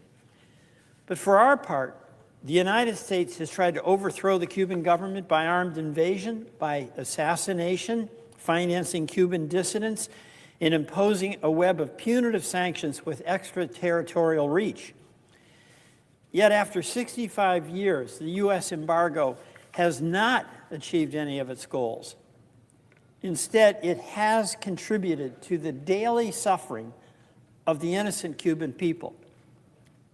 There is no doubt that political and economic change in Cuba are long overdue. Neither is sufficient by itself. The Cuban people, 90% of whom were born after the 1959 revolution, want leaders who accept the need for fundamental changes in how to govern, with greater participation of the people, greater transparency, greater freedom, and real accountability. But attacking Cuba would be another reckless and illegal use of U.S. military power. And no matter what hyperbolic or false accusations are used as a pretext for attacking Cuba, Cuba poses no credible threat to the United States. Instead of starting another unnecessary war, the United States and Cuba can and must negotiate a deal that puts U.S. national interest in the needs and aspirations of the Cuban people first. And you know, Mr. President, the elements of a deal are pretty obvious. On the U.S. side, President Trump needs to end restrictions on travel by Americans to Cuba. Many Vermonters, when they were allowed, went to Cuba. Many Americans did. And should support Cuba's struggling private sector. We should support that. The president should remove Cuba from the list of state sponsors of terrorism. That has no credible legal or factual basis, and no other country agrees with us on that designation. And it should also, the administration, call on Congress to repeal the failed embargo so that reconstruction can begin. On the Cuban side, Cuba's leaders' only choice is to make a deal. They are staring literally at the barrel of a gun. They need to end the military's control of the economy. They need to take steps for American companies to invest in Cuba and help rebuild the country's broken infrastructure. Cuba's leaders must release all political dissidents and accept the right of the Cuban people to express themselves freely and without fear of persecution. If President Trump and Cuba's leaders take these steps, they could finally put the last vestige of the Cold War in this hemisphere behind us. But that, regrettably, is not where President Trump is leading us. And like Maduro, Cuba's leaders have always cared more about their own privileges and power than the welfare of the Cuban people. Nobody here or in Cuba should be under any illusions. An unauthorized, unjustified, reckless war with Cuba is where we are heading. The United States has one playbook that fits all. That's the approach to dealing with regimes that it doesn't like. Pile on the economic sanctions, threaten to wipe them off the face of the earth, and when that fails, attack. There's no plan B if things don't go as predicted, no plan for what comes next, and no plan for how to pay for it. A U.S. invasion of Cuba with warplanes and missiles and special forces would pose real risk for the United States, for our troops, and for the Cuban people. It almost certainly would not be a repeat of the swift capture of Maduro. More likely, Cuba's leaders, sworn and determined to defend their failed revolution, would not give up easily. The fighting could go on for weeks or months. And assuming they would all eventually flee or be captured or killed, who would govern Cuba? Who would prevent the country from descending into lawlessness and becoming a haven for transnational criminals? Who would be responsible for public services? There's no Cuban Darcy Rodriguez, nor any organized political opposition. The American people would be saddled with the immense cost of providing security and rebuilding Cuba from the ground up, while millions of Cubans would likely abandon the isle to seek refuge in the United States. Mr. President, the American people overwhelmingly do not want a war with Cuba. especially not after the costly, ill-conceived debacle in Iran, which has defied all the administration's rosy predictions. Rather than causing more suffering and more chaos in Cuba and triggering yet another refugee crisis 90 miles from Florida, President Trump could make history through effective deal-making, not by a violent takeover financed by American taxpayers. Mr. President, I yield back.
President. Senator from Colorado. Mr. President, on Monday, Tina Peters walked out of prison. The convicted felon and former county clerk is free after serving less than a quarter of her sentence, a sentence she earned when she violated her oath and tried to undermine Colorado's free and fair elections. That doesn't just make her a conspiracy theorist, it makes her a criminal. Tina Peters had her day in court. She was prosecuted by a Republican district attorney and convicted by a jury of her peers in a Republican stronghold. The verdict was unanimous. Tina Peters was guilty of sin. But if you ask the Trump administration, they believe she needs and deserves a payday. Last month, the Department of Justice announced the creation of a $1.8 billion fund, a slush fund, can't call it anything else, for criminals just like Tina Peters. President Trump plans to hand out nearly $2 billion of your tax money, taxpayer dollars, to January 6 rioters, to wealthy business partners, and people who have attacked democracy. We're going to do everything we can to make sure that doesn't happen. The acting attorney general says they'll no longer pursue this slush fund. I'm not sure I believe that for 1 second. The only promises this administration has seemed to keep are to billionaires and President Trump's cronies. The president calls it the art of the deal. Well, what is the deal? The taxpayers pay in, his allies get payouts. This administration isn't just trying to give your tax dollars to criminals. They're spending literally trillions of dollars when you add it up, trillions of dollars on bombs and tax breaks for billionaires. And what do Americans get in return? Higher bills, benefits that have been gutted, and a tab that they never agreed to pick up. While the Trump administration is busy cashing in, people working, the so-called working people of America, are facing a cost of living emergency. The president's war in Iran, this war of choice, is sending costs through the roof. The costs are already adding up. On energy alone, Americans have spent an average of $450 per person more since the start of this war. Gas in Colorado is now roughly $4.50 a gallon. And before the year is out, American groceries will spend hundreds of dollars more than they would have before just on groceries. Here's how bad it's gotten. Americans now carry a record $1.25 trillion credit card debt. That's the highest level since the stock market crash in 2008. That's the equivalent of every single American owing $3,600. That's not a working class that's thriving. That's one that's barely surviving. And here's the cruel reality. People are working harder than ever. Coloradans are doing everything they can to hold up their end of the bargain. Long days, multiple jobs, paying taxes. But the more they contribute, the less they get back, the less they get in return. And there's a clear explanation for this. The president doled out roughly $4 trillion in tax breaks, that's over 10 years, but roughly $4 trillion in tax breaks to the wealthiest Americans so that the largest corporations, so the wealthiest individuals like him, can skip their taxes. And to pay for it, they slashed, over 10 years, but they slashed $1 trillion from the health care of Americans. That's astounding. Trump's tariffs generated $133 billion. Nearly every dollar came right out of the pocket of Americans' consumers' pockets, an average of more than $1,000 a person. Now, the Supreme Court ruled that these tariffs are illegal, and a federal court ordered the administration to repay American businesses. Has the government responded? Have they complied? No, of course not. They're using every excuse they can to resist. They have failed to pay back the $166 billion that they owe. Even worse, just yesterday, President Trump announced new tariffs on 59 countries in addition to the European Union. When they're not busy taxing Americans, the Trump administration is pouring hundreds of millions into this new ballroom. Meanwhile, 9,000 families in Colorado just lost their SNAP benefits. That's their food stamps, their nutrition. Our economy is leaving too many Americans behind. Just talk to Leah, a young woman I met recently at a healthcare roundtable in Colorado Springs. She's the full-time medical caregiver for her daughter, Victoria, who was diagnosed as a baby with spina bifida. Now, Victoria is a paraplegic, fed through a tube, requires a ventilator. Leah works around the clock to keep her child alive. That hard work is about to get even harder. This year, Leah's income will be cut by 40% as a direct result of this administration's Medicaid cuts. That cut puts her daughter's life at risk. The Trump administration claims these Medicaid cuts are about preventing graft and fraud. But there's clearly no fraud whatsoever in a mother doing everything she can trying to keep her child alive. Leah doesn't even know if they'll be able to keep their house, whether they'll have enough money to make their payments. That house that's been specifically fitted to take care of Victoria's needs. Without Leah's around-the-clock care, Victoria would have to be institutionalized in an acute care facility at a dramatically higher cost. Now that's waste. It might not be fraud, but that's waste. Leah is living every patient's, every parent's worst nightmare.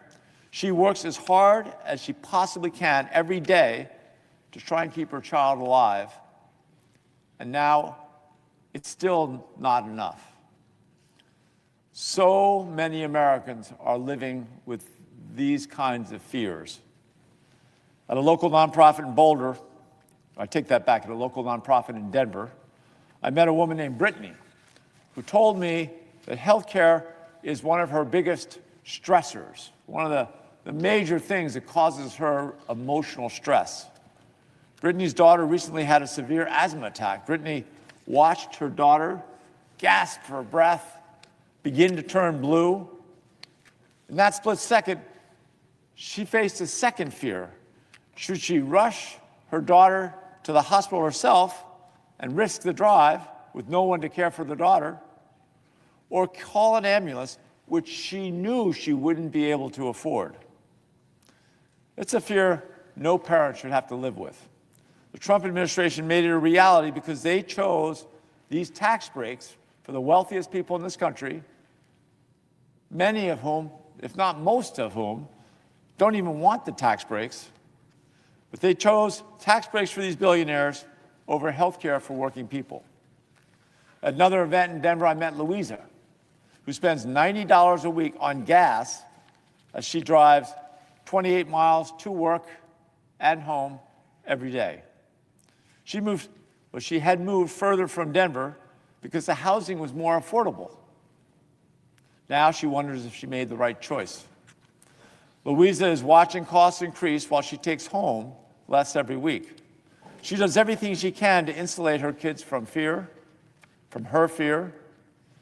On weekends, she tries to take her kids to the park right about lunchtime.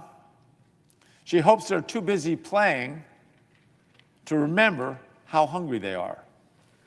As she says, it's one less meal to buy. Our country is measured in these moments.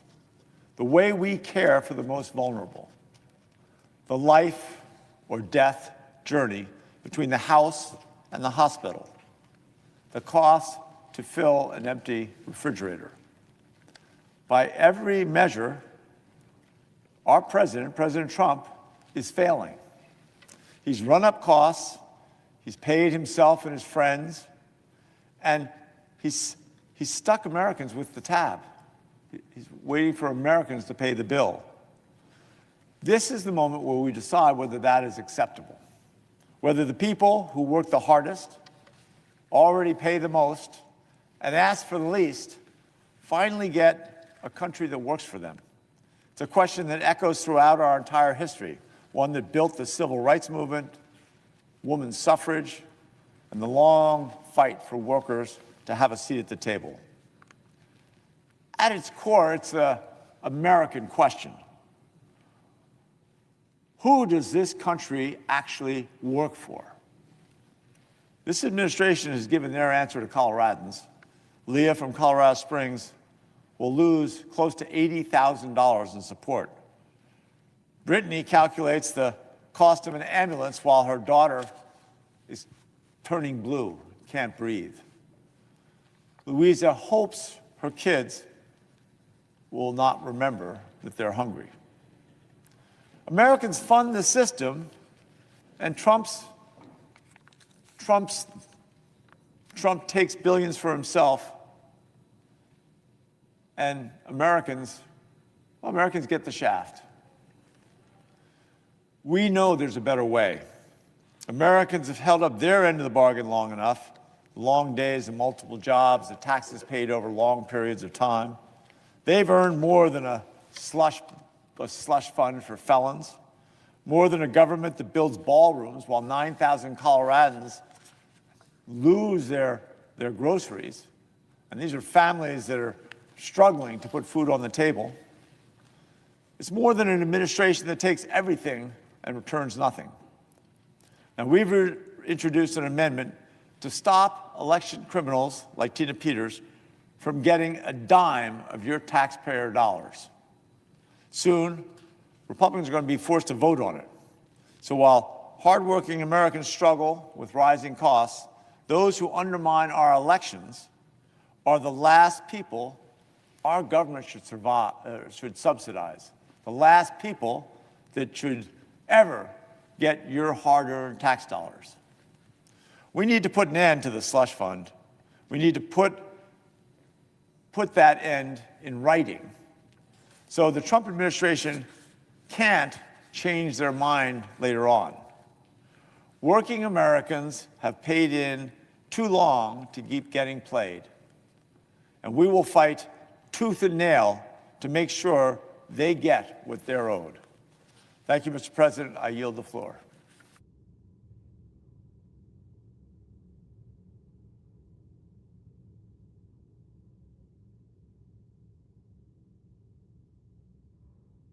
President. Senator from Tennessee. Thank you, Mr. President. Before I begin my remarks that I wanted to speak on today about law and order, I do have a couple of comments I wanted to make that came to mind as my colleague was speaking. You know, Mr. President, I think that they are suffering not only from Trump derangement syndrome, but a little bit of Democrat amnesia. I think they have forgotten that under Joe Biden, inflation hit 9%. It was the highest it had been in over 4 decades. They didn't seem to be concerned about cost or affordability, and every single day, Republicans work to get down the cost of gas and groceries. Every single day, we work on affordability. Even a year ago, we had not one single colleague from the other side of the aisle, Mr. President, not one, vote for the working families tax cut, big, beautiful bill. They all voted against it because they wanted a $4 trillion tax hike. Now, why did my colleagues on the other side of the aisle vote in lockstep, every single Democrat? They want more money, more of your money that they can spend. They want to control it. They want you to give them the power so they can micromanage your life. Inflation, they're all for it. When you talk about prices going up, they're all for it. Even Barack Obama said, oh, your electric bills are necessarily going to go up because I'm pushing the Green New Deal. And boy, did they ever. So I think that it's interesting, and I wish that they would actually focus on the issue of affordability, and I wish they would actually work with us when it comes to getting costs down, but they don't, because they want more of your money. Isn't it so interesting? They never get enough of the taxpayers' money. It is a gimme, gimme, gimme every single day. Money and power, they're all about it. I do want to talk this afternoon, Mr. President, about a core responsibility of any representative government, and that is the responsibility to enforce the rule of law. Now, questions that responsible governments will ask themselves is, can we protect law-abiding citizens? Can we make certain that our citizens are protected from criminals? How do we get our crime rate down in our communities? How do we maintain law and order? Can we make certain that we're enacting justice and we're punishing lawbreakers? Now, this is something that we as Republicans believe is a basic responsibility. But, Mr. President, it has become painfully clear, and I think it should be regrettable, that our colleagues across the aisle do not see this as a basic responsibility. They're for sanctuary cities. They're for trying to make illegal legal. They put the interest and the needs of illegal aliens in front of the needs of law-abiding citizens. Every single federal immigration law that we have on the books, every single one of them was passed by Congress, and that law was signed into law by a sitting U.S. president. Now, some of those were Republican, some were Democrat. And it's important to note that these laws actually reflect the will of the American people. And these immigration laws are just as legitimate as any other law that is on the books. Every one of them. They are legitimate. But what we have come to know over the last few years is that our Democrat colleagues, many of them, see these laws as optional. Many of them do not think we should have a border. They think we should have an open border, and we saw what that did under President Biden when he laid out the welcome mat.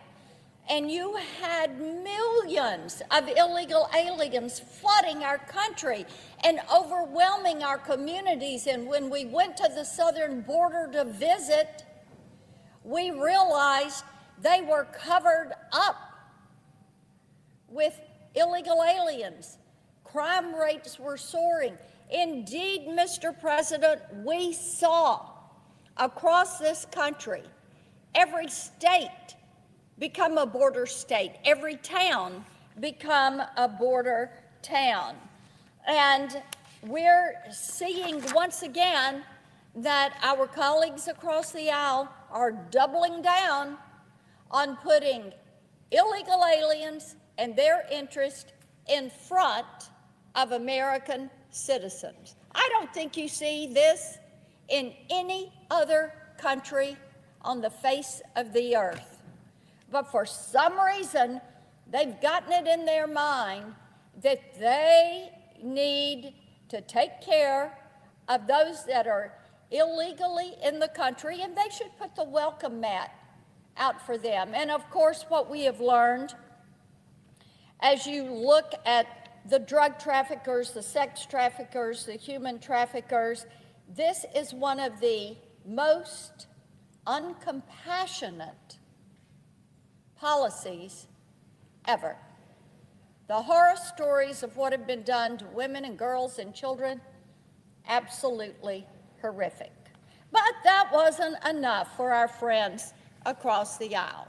So for 76 days, the Democrats kept the Department of Homeland Security shut down. They left the Secret Service, the Coast Guard, FEMA, TSA, other critical agencies unfunded because they wanted to score political points with the radical left. They just tossed them aside. Can you imagine being told, we're going to use you as a pawn? You're not going to get a paycheck? Absolutely astounding. Now, in Tennessee, I've done so many meetings in communities across the state, and I've done a lot of telephone town halls, and I did one last night. What you hear from people in these town halls is, what do the Democrats think they are doing? Why? Why? At a time when there are so many threats, why would they jeopardize our nation's security? Well, as I said last night on the telephone town hall, the Democrats have a goal. They've been committed to this for years, and they've not been able to pull it off. So they've got a new way of doing it, and it's called, let's just shut down Homeland Security.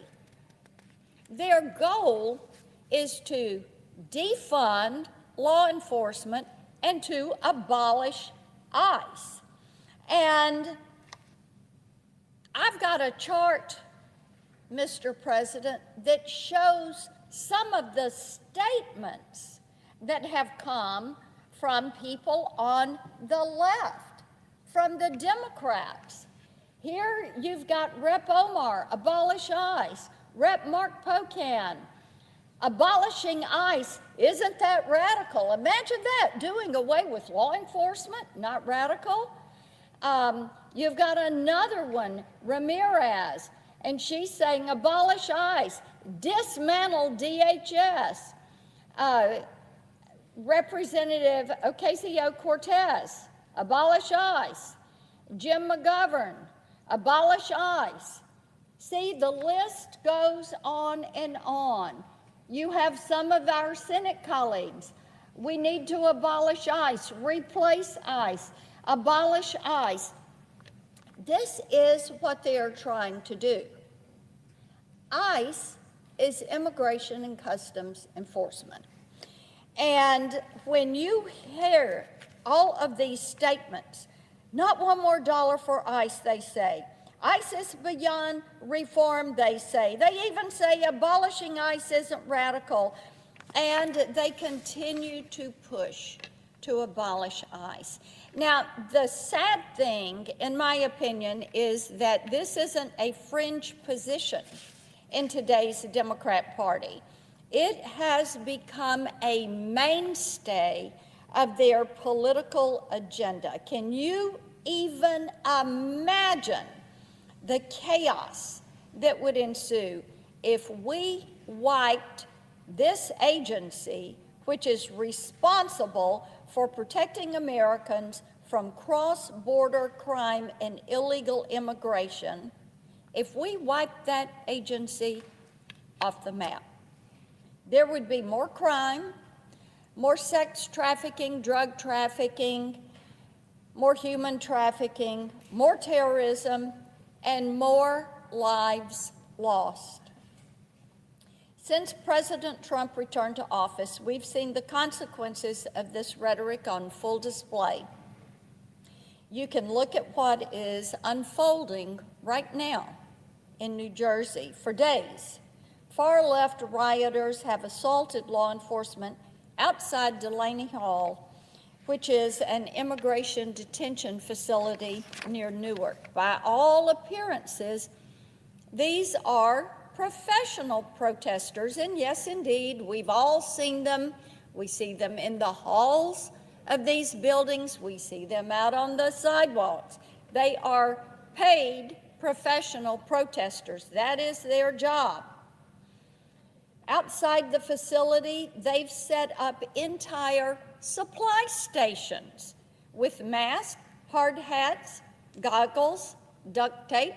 This didn't just drop out of the air and land there on a table. It was purchased. Makes you wonder, who's paying for all of this, for people to be out there being paid to be a protester?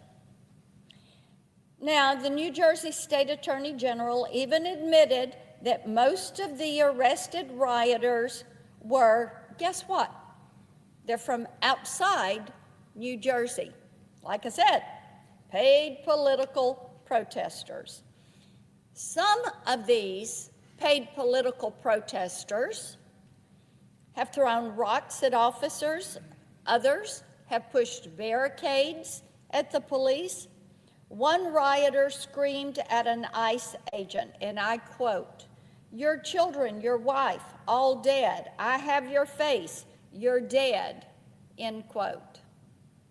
Imagine if that were being shouted at you as you did your job. Imagine if somebody was screaming at you that they were going to kill your kids, and they were going to kill your wife, and they were going to kill you. They had your face. They knew who you were. This is what these agents are facing. Nothing compassionate about that, is it? Of course not. Absolutely not. The death threats to ICE agents, they're up 8,000%. The assaults on ICE agents are up 1,300%. And as I said at the beginning of my remarks, Mr. President, what they're doing is enforcing the rule of law. They're enforcing laws that this body has passed, and a sitting U.S. president has affixed his signature and signed that law. But no, we have colleagues across the aisle that are saying, we don't like that one, so let's just not enforce it. I think that is sick, because instead of condemning the violence, you've got the state's, New Jersey's governor, Democrat, has stood shoulder to shoulder with the rioters. After days of clashes, she sent state police to secure the area, not to ensure the safety of federal law enforcement, but, and I'm quoting her in her words, to, and I quote, avoid escalation from ICE, end quote. See what she is doing there? She is blaming the ICE officers who are abiding by the rule of law. She is not blaming the paid political protesters who are not peacefully protesting. They are there shouting. They've got their hard hats. They've got their signs. They've thrown rocks. Now she's citing the unrest to call for the closure of Delaney Hall. This is how radical Democrats have become. They will allow organized mobs to assault our federal law enforcement, and then they'll cite that violence as a reason to stop law enforcement from doing their jobs. While the Democrats try to abolish ICE, Republicans are doing everything possible to uphold the rule of law. It's why we are moving forward with a public security reconciliation bill that will provide the funding necessary for ICE and CBP for years to come. As I said, we're doing this through reconciliation. That is the same process we used to pass the working families tax cuts. And I remind you again, not one single Democrat voted for the tax cuts. They wanted the $4 trillion tax hike so that they could have more of your money. What we're saying is, come on, join us. Vote for this reconciliation bill. Let's fund these vital agencies by a simple majority vote. There are plenty of bills that I and others have put into place that we should pass and make certain that we deal with this issue of illegal immigration and that we support our men and women that are working with DHS. This bill is going to come before us today and tomorrow. I encourage swift passage, and I yield the floor and note the absence of a quorum.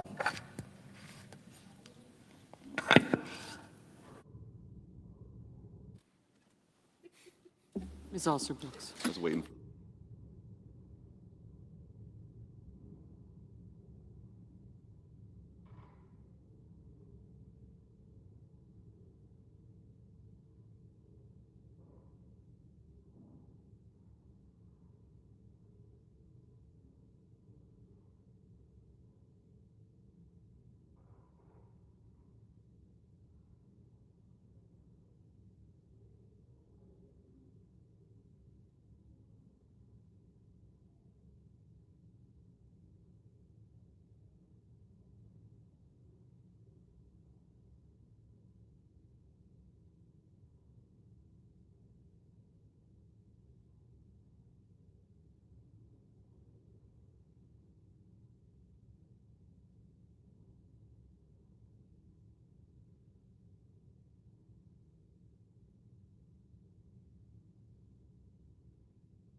Senator from Missouri is recognized. Thank you, Mr. President.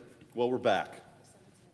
We're back to finish the Senator, job. Senator quorum call, excuse me. Oh, I'm sorry. Mr. President, I would ask for unanimous consent that the quorum call be vitiated. Without objection. Thank you, Mr. President. We're back. We're back to finish the job now to make sure that ICE and CBP has the funding it needs to carry out the mission we've set out in federal immigration law. There was a time where this wasn't controversial. There was a time when Democrat presidents actually gave speeches about our border and making sure that we deported people who were here illegally. But that's a long time ago now. The Democrats have made their central plank of everything that they hold on to in this town about open borders, mass migration, and anti-law enforcement. We saw this iteration with the defund the police movement. It simply gravitated to the defund ICE movement. They don't actually think, as a sovereign country, we should be able to tell people who can come in, how long they can stay, and when they have to leave. This is a fundamental issue for a sovereign nation. And so we're back now on reconciliation once again to make sure that their operations are indeed funded. I won't even get into the idea of what a departure from the norms this has been to, for a policy reason, to hold up an appropriation. But that's what happened. But now through the process of reconciliation, Republicans are going to right that wrong, get this right, and the Democrats, they can talk all day long about how they don't want to deport criminal illegal aliens, because that's really what this is about. And I also want to tell the truth about something else very plainly. Mass migration drove up the cost of living for the American people. More deportations will bring that down. For years, Washington treated immigration as a border issue alone. It is that, but it's also a pocketbook issue. It shows up in rent, wages, down payments, crowded schools, strained hospitals, and city budgets buckling under the policies their citizens never voted for. Illegal aliens do not stay at the border. They went to New York City, Chicago, Denver, towns and suburbs all across this country, into the same labor markets, housing markets, classrooms, emergency rooms, and public benefit systems already under strain. Americans are forced into a bidding war with the entire world. Teenagers looking for a summer job, young couples trying to buy their first home, families trying to make rent, workers trying to get a raise. All of them are told to compete with millions of new arrivals, many here in violation of our laws. This was a policy of choice. Washington flooded the labor market with workers and the housing market with renters at the same time. The result was exactly what any honest economist would predict: lower wages, higher rents, higher income, higher home prices, higher taxes, a weaker American middle class.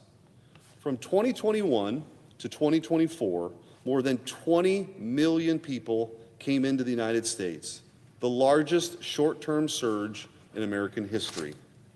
During that same period, rents skyrocketed, housing prices surged, and communities were priced out of their own neighborhoods. The United States is short roughly 10 million homes. Washington imported millions and millions and millions of people into that shortage and then acted surprised when prices went up. There's nothing mysterious about this. Add millions of renters to a tight housing market and rents rise. Add millions of buyers and home prices rise. Make housing unaffordable and family formation gets delayed. Since 2010, the median age of the first-time homebuyer in this country has gone from 30 years old to 40 years old. The median down payment for a first home buyer now is more than $40,000. That's way more than the median net worth of Americans under 35. A young American couple can work hard, save money, follow the rules, and try to start a family. Washington's answer is to make them compete against a migration wave their own government invited, subsidized, and refused to remove. That is a betrayal. HUD's own report admits that immigration drove as much as 100% of rental price growth in states like California and New York, and roughly 2/3 of rental demand nationwide. The same thing is happening in the labor market. Over the last 25 years, immigrants accounted for nearly 3/4 of all growth in the prime age civilian labor force. Since 2019, the American-born workforce has not grown at all. Not at all. And since February 2020, roughly 90% of new jobs have gone to foreign-born workers. That is a labor market that Washington built. More workers for corporate America, more competition for American workers, more pressure on wages, and less bargaining power for citizens. The fiscal costs are staggering. A recent congressional study estimated the lifetime net fiscal cost to government at about $68,000 per illegal alien. But best estimates show deportation costs cost roughly $13,000 per removal. Deporting 10 million illegal aliens would save American taxpayers at least $500 billion. That money could be used and should be used to strengthen American households, schools, hospitals, police departments, and our neighborhoods. Instead, Americans are being taxed to subsidize lawbreaking. A country that does that has broken the faith of its own citizens. Look at New York City, Chicago, and Denver. Sanctuary politicians attacked immigration enforcement, declared themselves morally superior, and watched their budgets buckle. Services are strained. Citizens were told to accept less. When the bill came due, the same politicians demanded more money from taxpayers. That is the sanctuary city model. Benefits for illegal aliens, fiscal strain for citizens, and moral vanity masquerading as compassion. It is not compassion to make citizens finance their own dispossession. They call it compassion. They call it growth. Strip away the language and look at what the system does to real people. It lowers wages. It raises housing costs. It strains public services. It rewards lawbreaking. It transfers wealth away from citizens. It turns the American dream into a luxury good. So let's be clear about the alternative. If mass migration raises the cost of living, more deportations will lower it. Remove illegal workers from the labor market and wages will rise. Remove illegal renters from the housing market and rent pressure falls. Stop subsidizing lawbreaking and taxpayers save money. Enforce the law and citizenship starts to mean something again. The economy exists to serve the people of the nation. The people of the nation do not exist to serve the economy. For far too long, Washington inverted that principle. It built an economy for global capital instead of American citizens. It opened the border in the name of an ideology that treats America like a labor market with a flag attached to it. That experiment, ladies and gentlemen, has failed. It failed the people we represent. But this decline was chosen. What was chosen, though, can be reversed.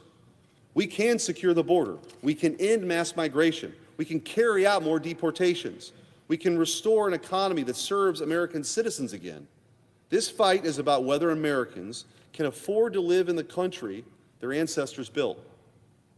It's about whether citizenship still carries a promise. It's about whether this nation remains a home for its very own people, and whether we're going to fight to make sure America remains a home for Americans. And now, for the first time in a generation, we have a chance to choose something different, to secure the border, to carry out these deportations, to restore sanity to the labor market, to bring down housing demand, to put American taxpayers first, and to rebuild an economy that serves the American people once again. Thank you, Mr. President.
Mr. President,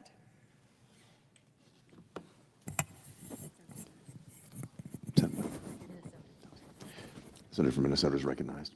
thank you, Mr. President. Mr. President, I rise today to talk about Minnesota because the fight that is about to happen here on the Senate floor started far away from this place on the streets of my home state. Tomorrow, Republicans in the Senate are going to force through a partisan bill to give ICE and Customs and Border Patrol almost $70 billion, all because they have refused to do anything to rein in the abuses of ICE, abuses that destroyed the trust, killed American citizens, and ripped Minnesota families apart. And so I want to take a moment to remind my colleagues of how we got to this moment. What happened was that masked and lawless federal police force occupied my state, kidnapping people in the street, tearing families apart, and committing terrible acts of violence. The entire country watched in horror. Your constituents watched. We watched Renee Good killed in her car after dropping her child off at school. We watched Alex Preddy swarmed by masked agents and then shot in the back and killed. We watched 5-year-old Liam Ramos in his bunny hat and his Spider-Man backpack separated from his father. And we bore witness to countless acts of violence captured on camera and many, many more that were hidden from public view. And across the country, it was impossible to look away as we watched our government terrorize people. But we also saw something exceptional, of course. We saw Minnesotans showing what resistance and what courage looks like. In sub-zero temperatures, Minnesotans met guns with whistles and came out to protect people that they didn't even know. Churches and neighbors organized mutual aid and delivered prescriptions to folks that couldn't leave their own homes. They drove kids to school and back again, and they coordinated food deliveries for people that were afraid to go to the grocery store. We marched thousands and thousands strong to demand that ICE get out of our state. And it worked, colleagues. History will remember that Minnesota won the battle of Operation Metro Surge, just as we get through the long, long, cold Minnesota winters, by showing up for our neighbors, no matter what our differences might be, by helping people that we don't even know, and by peacefully demanding justice and accountability. But that victory was not without a cost. The great damage done by this rogue, dangerous, secret police force is still felt in Minneapolis and in St. Paul. It's felt in Chicago and Los Angeles and Portland and in countless communities across the country. It's felt in Newark. Lives lost, injuries sustained, parents separated from their children, kids traumatized by these tactics and still not back in school, businesses that are shuttered. Colleagues, we still have not had a fair and unbiased investigation with state investigators into the killings of Renee and Alex. People who have done nothing wrong are still waiting for accountability in crowded courtrooms. Legal residents of this country are still being held illegally in detention camps hundreds of miles away from their families. Rent payments missed, businesses closed. Cities and counties spent their entire annual police overtime budgets to protect their communities.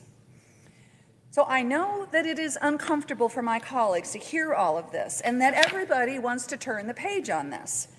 But on behalf of Minnesota, I need to say out loud and to be clear that it is unacceptable that this legislative battle is happening tomorrow, because of the complete failure to agree to even the most basic guardrails on ICE, the same kind of guardrails that your local police department agrees to live by every single day. And, you know, Mr. President, I have to say I was hopeful because in the days and the weeks that Operation Metro Surge was unfolding, so many of my colleagues came up to me to offer their support.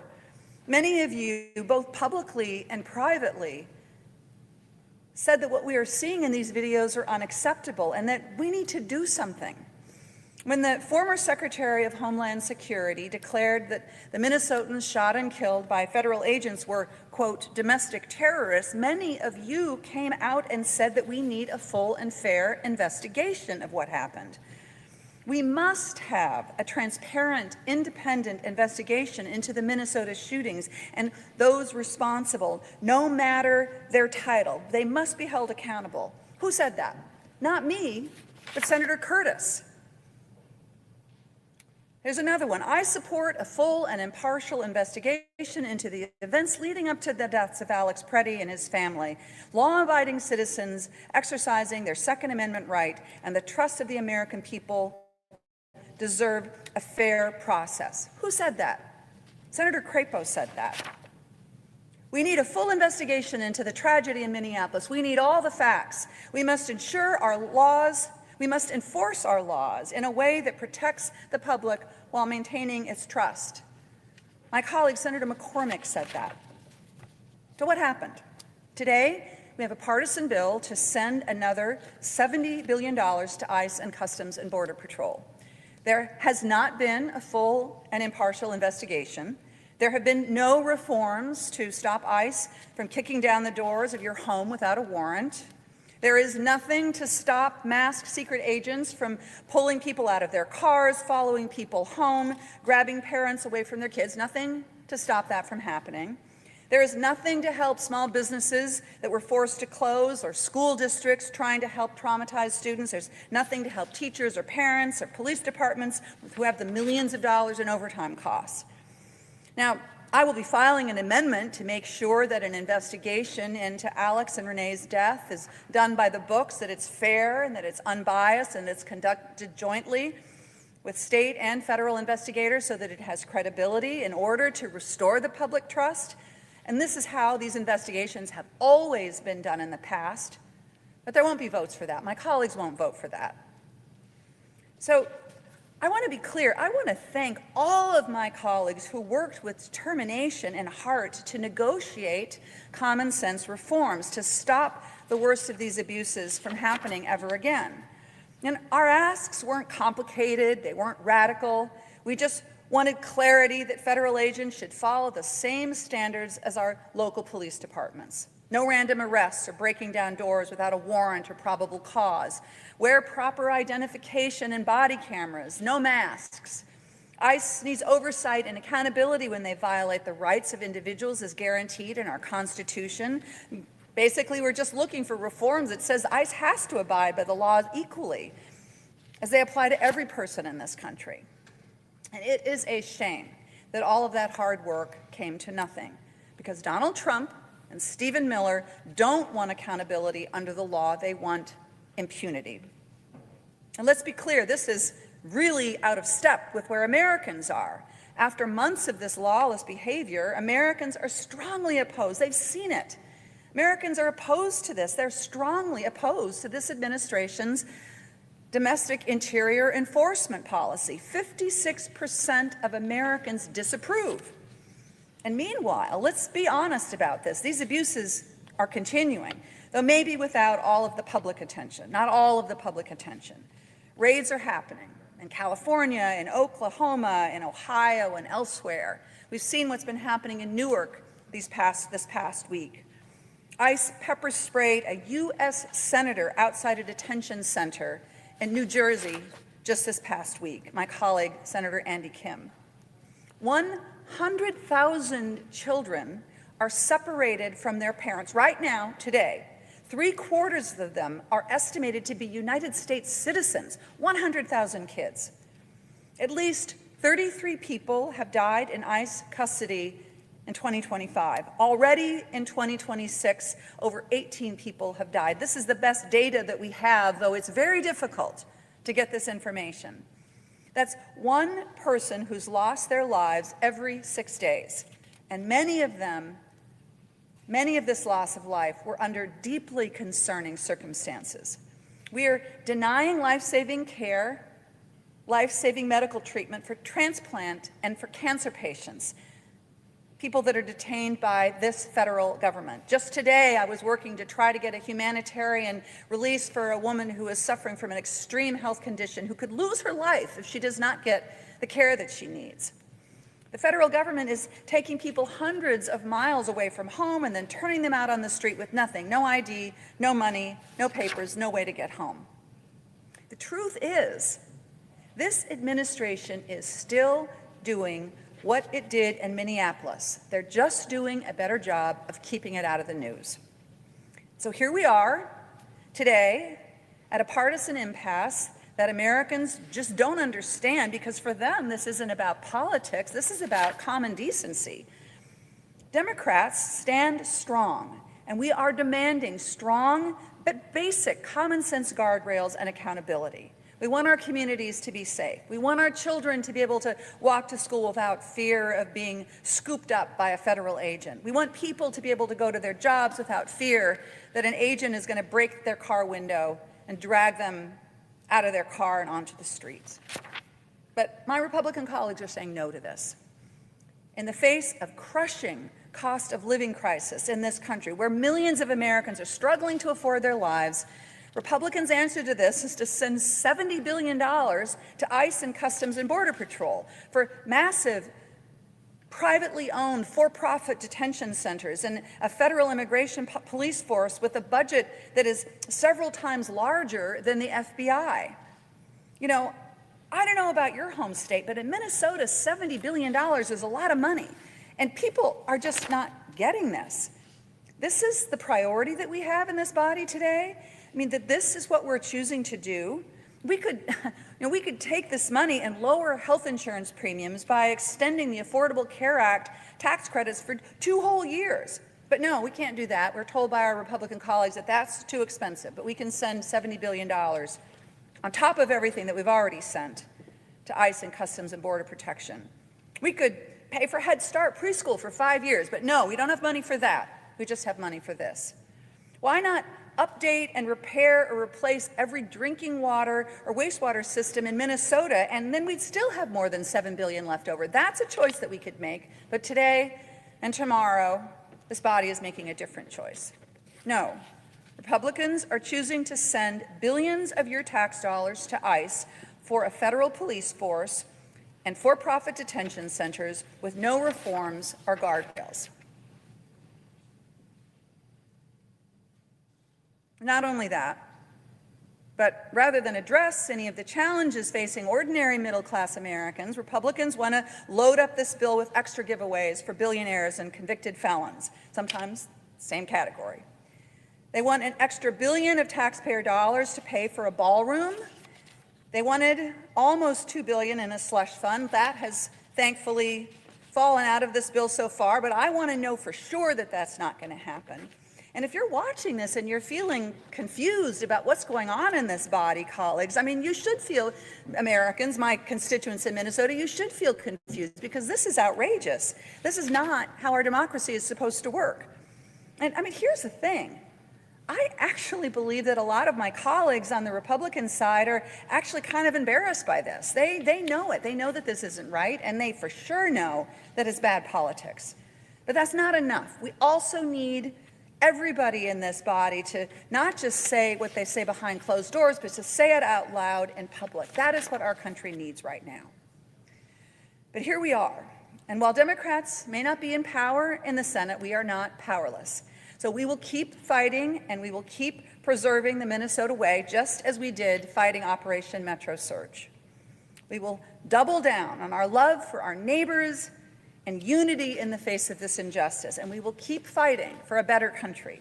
We will not forget our neighbors, Alex and Renee and Liam and all the others that were so hurt by what happened in my home state. And we will keep up the fight, and we will vote no on this bill.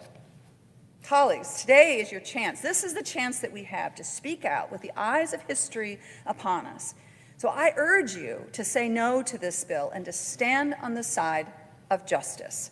Justice for Minnesota, justice for this whole country. Thank you, Mr. President. I yield the floor.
President. Senator from California is recognized. Mr. President, like the reconciliation bill before us, the past few weeks have been really eye-opening for the American public to see in plain view the clear priorities of President Trump and his allies here in Congress. It's increasingly clear that their top priority is not addressing the affordability crisis that's hurting so many families across the country, families who are struggling just to get by. The proposals, the actions of the Republican majority and the White House isn't trying to tackle the cost of health care. It's not trying to tackle the cost of housing. It's not reducing the price of gas, that's for sure, or addressing the increasing costs of groceries. The end result of the proposals before us continue to be personal gain for the president and those around him, plain and simple. But I don't think we should really be surprised by that. Don't take my word for it.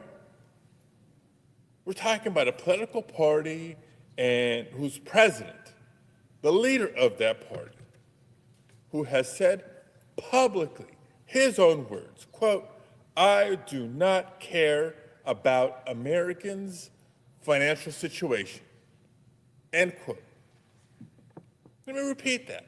A president, leader of the Republican Party, who says, quote, "I do not care about Americans' financial situation," end quote.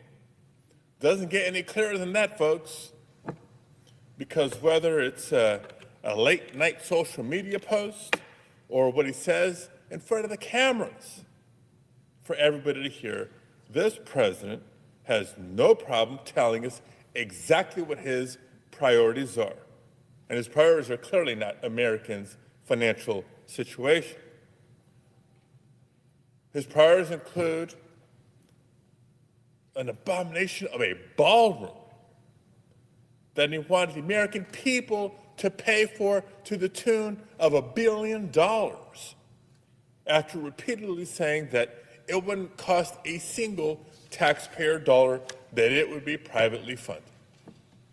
Another one of his priorities is ensuring immunity for himself and for his family, and shoring up support from his MAGA loyalists, including the January 6th insurrectionists who were prosecuted for violently attacking the Capitol, violently attacking Capitol Police. He was trying to advance a self-serving, corrupt slush fund to pay off his supporters.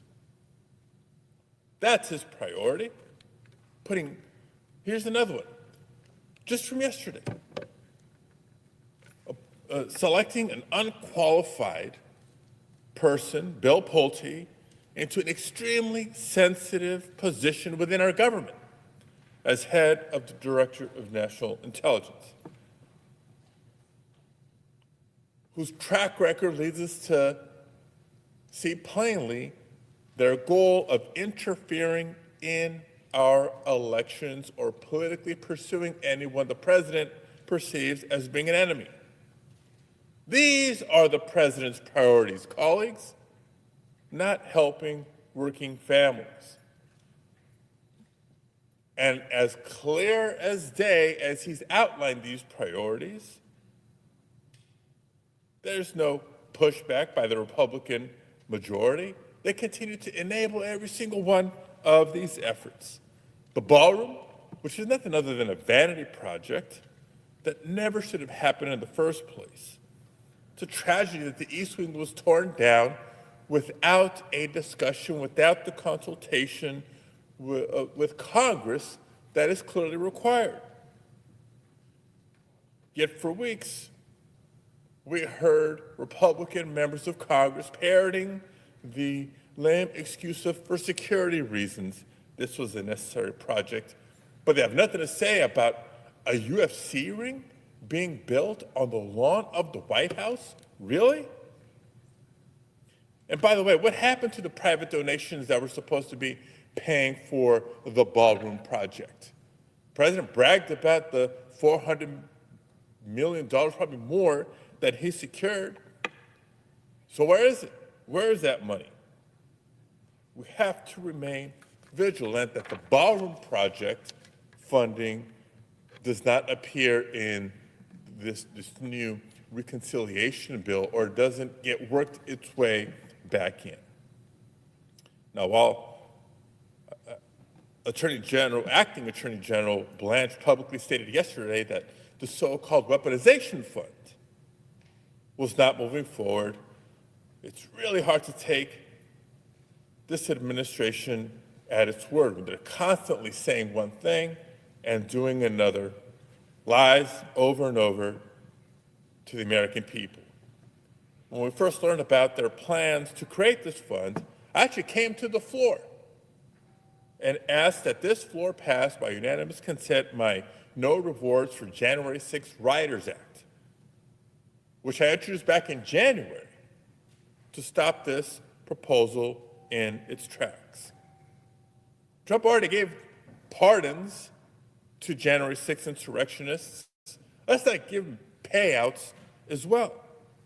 So we must act to ensure that no one who attacked the Capitol, and especially those who assaulted law enforcement officers that day, can ever qualify for any kind of payout like this. And again, a few words on Bill Pulte, Donald Trump's pick to serve as acting director of national intelligence. It's clear that his only qualification, the only qualification that matters to President Trump, is blind loyalty to President Trump, a willingness to do whatever Trump asks. Now, time and again, we've seen Pulte use sensitive information in his role at the Federal Housing Finance Agency to target Trump's political opponents. Don't just imagine what he might do, imagine what he will do with the sensitive information at his fingertips in the office of the Director of National Intelligence, whether it's attacking opponents or finding new dangerous ways to advance Donald Trump's election corruption and efforts to take over, President's words again, to take over elections. Each of these is a misplaced and dangerous priority that Donald Trump puts over the needs of the American people. All these priorities do nothing to advance our national interest or improve the lives of working families across the country. So let's not allow ourselves to be distracted from the biggest of the misplaced priorities at the heart of this reconciliation bill. When I hear some of our Republican colleagues say, okay, no ballroom here, no slush fund here, they don't commit to not coming back to it in other efforts. They said, let's come back to the intent and core of what this reconciliation bill was at the outset. Billions and billions and billions of dollars more for ICE and CBP, for immigration enforcement, the same agencies that are still sitting on more than $100 billion of previously approved and appropriated funds that they can't even spend. What happened to fiscal responsibility? Instead of ensuring that money flows as agencies can spend it, they're trying to ram more money to these agencies while shielding them from oversight and accountability. Let me remind us all of the deaths of Americans like Rene Good, Alex Preddy, and Ruben Ray Martinez. Let me remind us of how this administration is using children like 5-year-old Liam Ramos as bait. Let me remind our colleagues about the price gouging that's happening. Mothers and children at Dilley Detention Center having to pay so much just to access clean water, and letting thousands of children languish in detention, jailing more than 6,200 children since the beginning of this administration. That's a shame. And now they want to shield them from more than 425 judges appointed by both Democrat and Republican presidents, including some appointed by Donald Trump himself, who have issued more than 10,000 rulings finding that ICE has violated the Constitution of the United States. That is not an exaggeration. More than 10,000 findings of ICE violating the Constitution of the United States, violating due process, and violating federal laws since the start of this Trump administration. 10,000 rulings. That's more than a 90% loss rate in court by this administration. This administration's immigration enforcement efforts have clearly not just been extreme and cruel, they've been unlawful and indefensible. What we should be doing, colleagues, is discussing, debating ideas on how to help American families better afford their groceries, how to better afford the gas that they put in their car because they have to get to work, helping American families afford their mortgage or the rent, how to pay for childcare, how to pay for health care. So many Americans reeling from the Anything But Beautiful bill, from the expiration of the ACA tax credits, and so many Americans suffering from the experience of witnessing or having their children ripped from their arms, with loved ones, family members, friends, neighbors, co-workers disappeared to detention, many in the United States, many now in a foreign country. They're suffering through all that while still wondering how they're going to make ends meet at the end of the month. Those are the priorities for countless families across the country who are hurting and struggling right now that we should be focusing on. But instead, no. We're focusing on what this reconciliation bill offers in front of us. You know, I've said it before. I think most folks at some point in this chamber have used the reference that budgets are a reflection of our values. A reconciliation bill is a budget bill. It too is a reflection of values and priorities. They reveal what we prioritize. They reveal what we stand for, what we fight for. And it serves as a guide to see if it truly reflects the needs and priorities of the American people or not.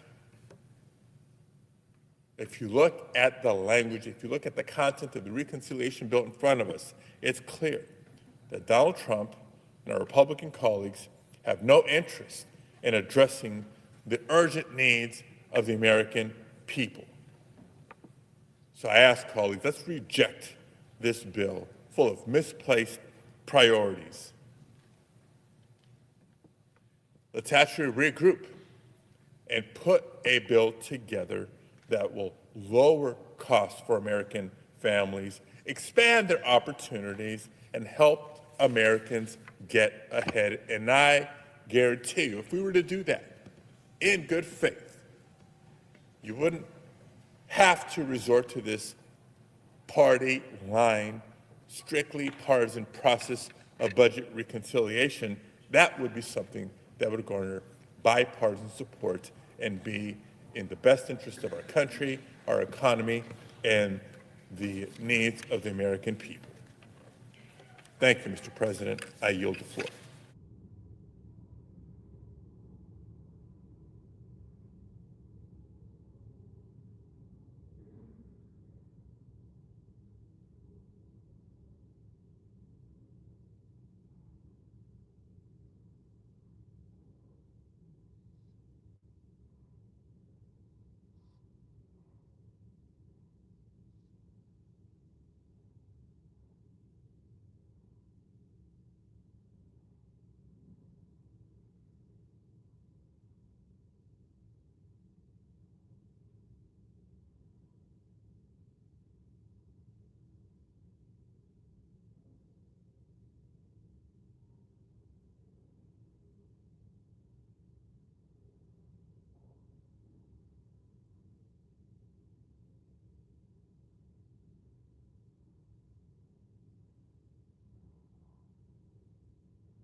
great senator from Alaska. Thank you, Mr. President. I ask unanimous consent that the Committee on the Judiciary be discharged from further consideration and the Senate now proceed to S-Res 751. The clerk will report. SRES 751, designating May 2026 as ALS Awareness Month. Is there objection to proceeding to the measure? Without objection, the committee is discharged and the Senate will proceed. Mr. President, I ask unanimous consent that the resolution be agreed to, the preamble be agreed to, and that the motions to reconsider be considered, made, and laid upon the table. Without objection. Thank you, Mr. President. I so appreciate this very important resolution advancing today. I ask unanimous consent that when the Senate completes its business today, it stand adjourned until 9:30 a.m. on Thursday, June 4th, that following the prayer and pledge, the journal of proceedings be approved to date, the morning hour be deemed expired, the time for the two leaders be reserved for their use later in the day, morning business be closed, and the Senate resume consideration of calendar number 417, S2. Further, following leader remarks, Senator Merkley and Graham will be recognized for up to 5 minutes each, and upon use or yielding back of that time, all debate time on calendar number 417, S2 be expired. Without objection, so ordered. If there is no further business to come before the Senate, I ask that it stand adjourned under the previous order following the remarks of my Democrat colleagues. Without objection. Thank you, Mr. President. I yield the floor.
Okay, under the previous order, the Senate stands adjourned until 9:30 a.m. tomorrow.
Enjoy more of our videos on the Community Advocate Network channel, and don't forget to like, share, and subscribe.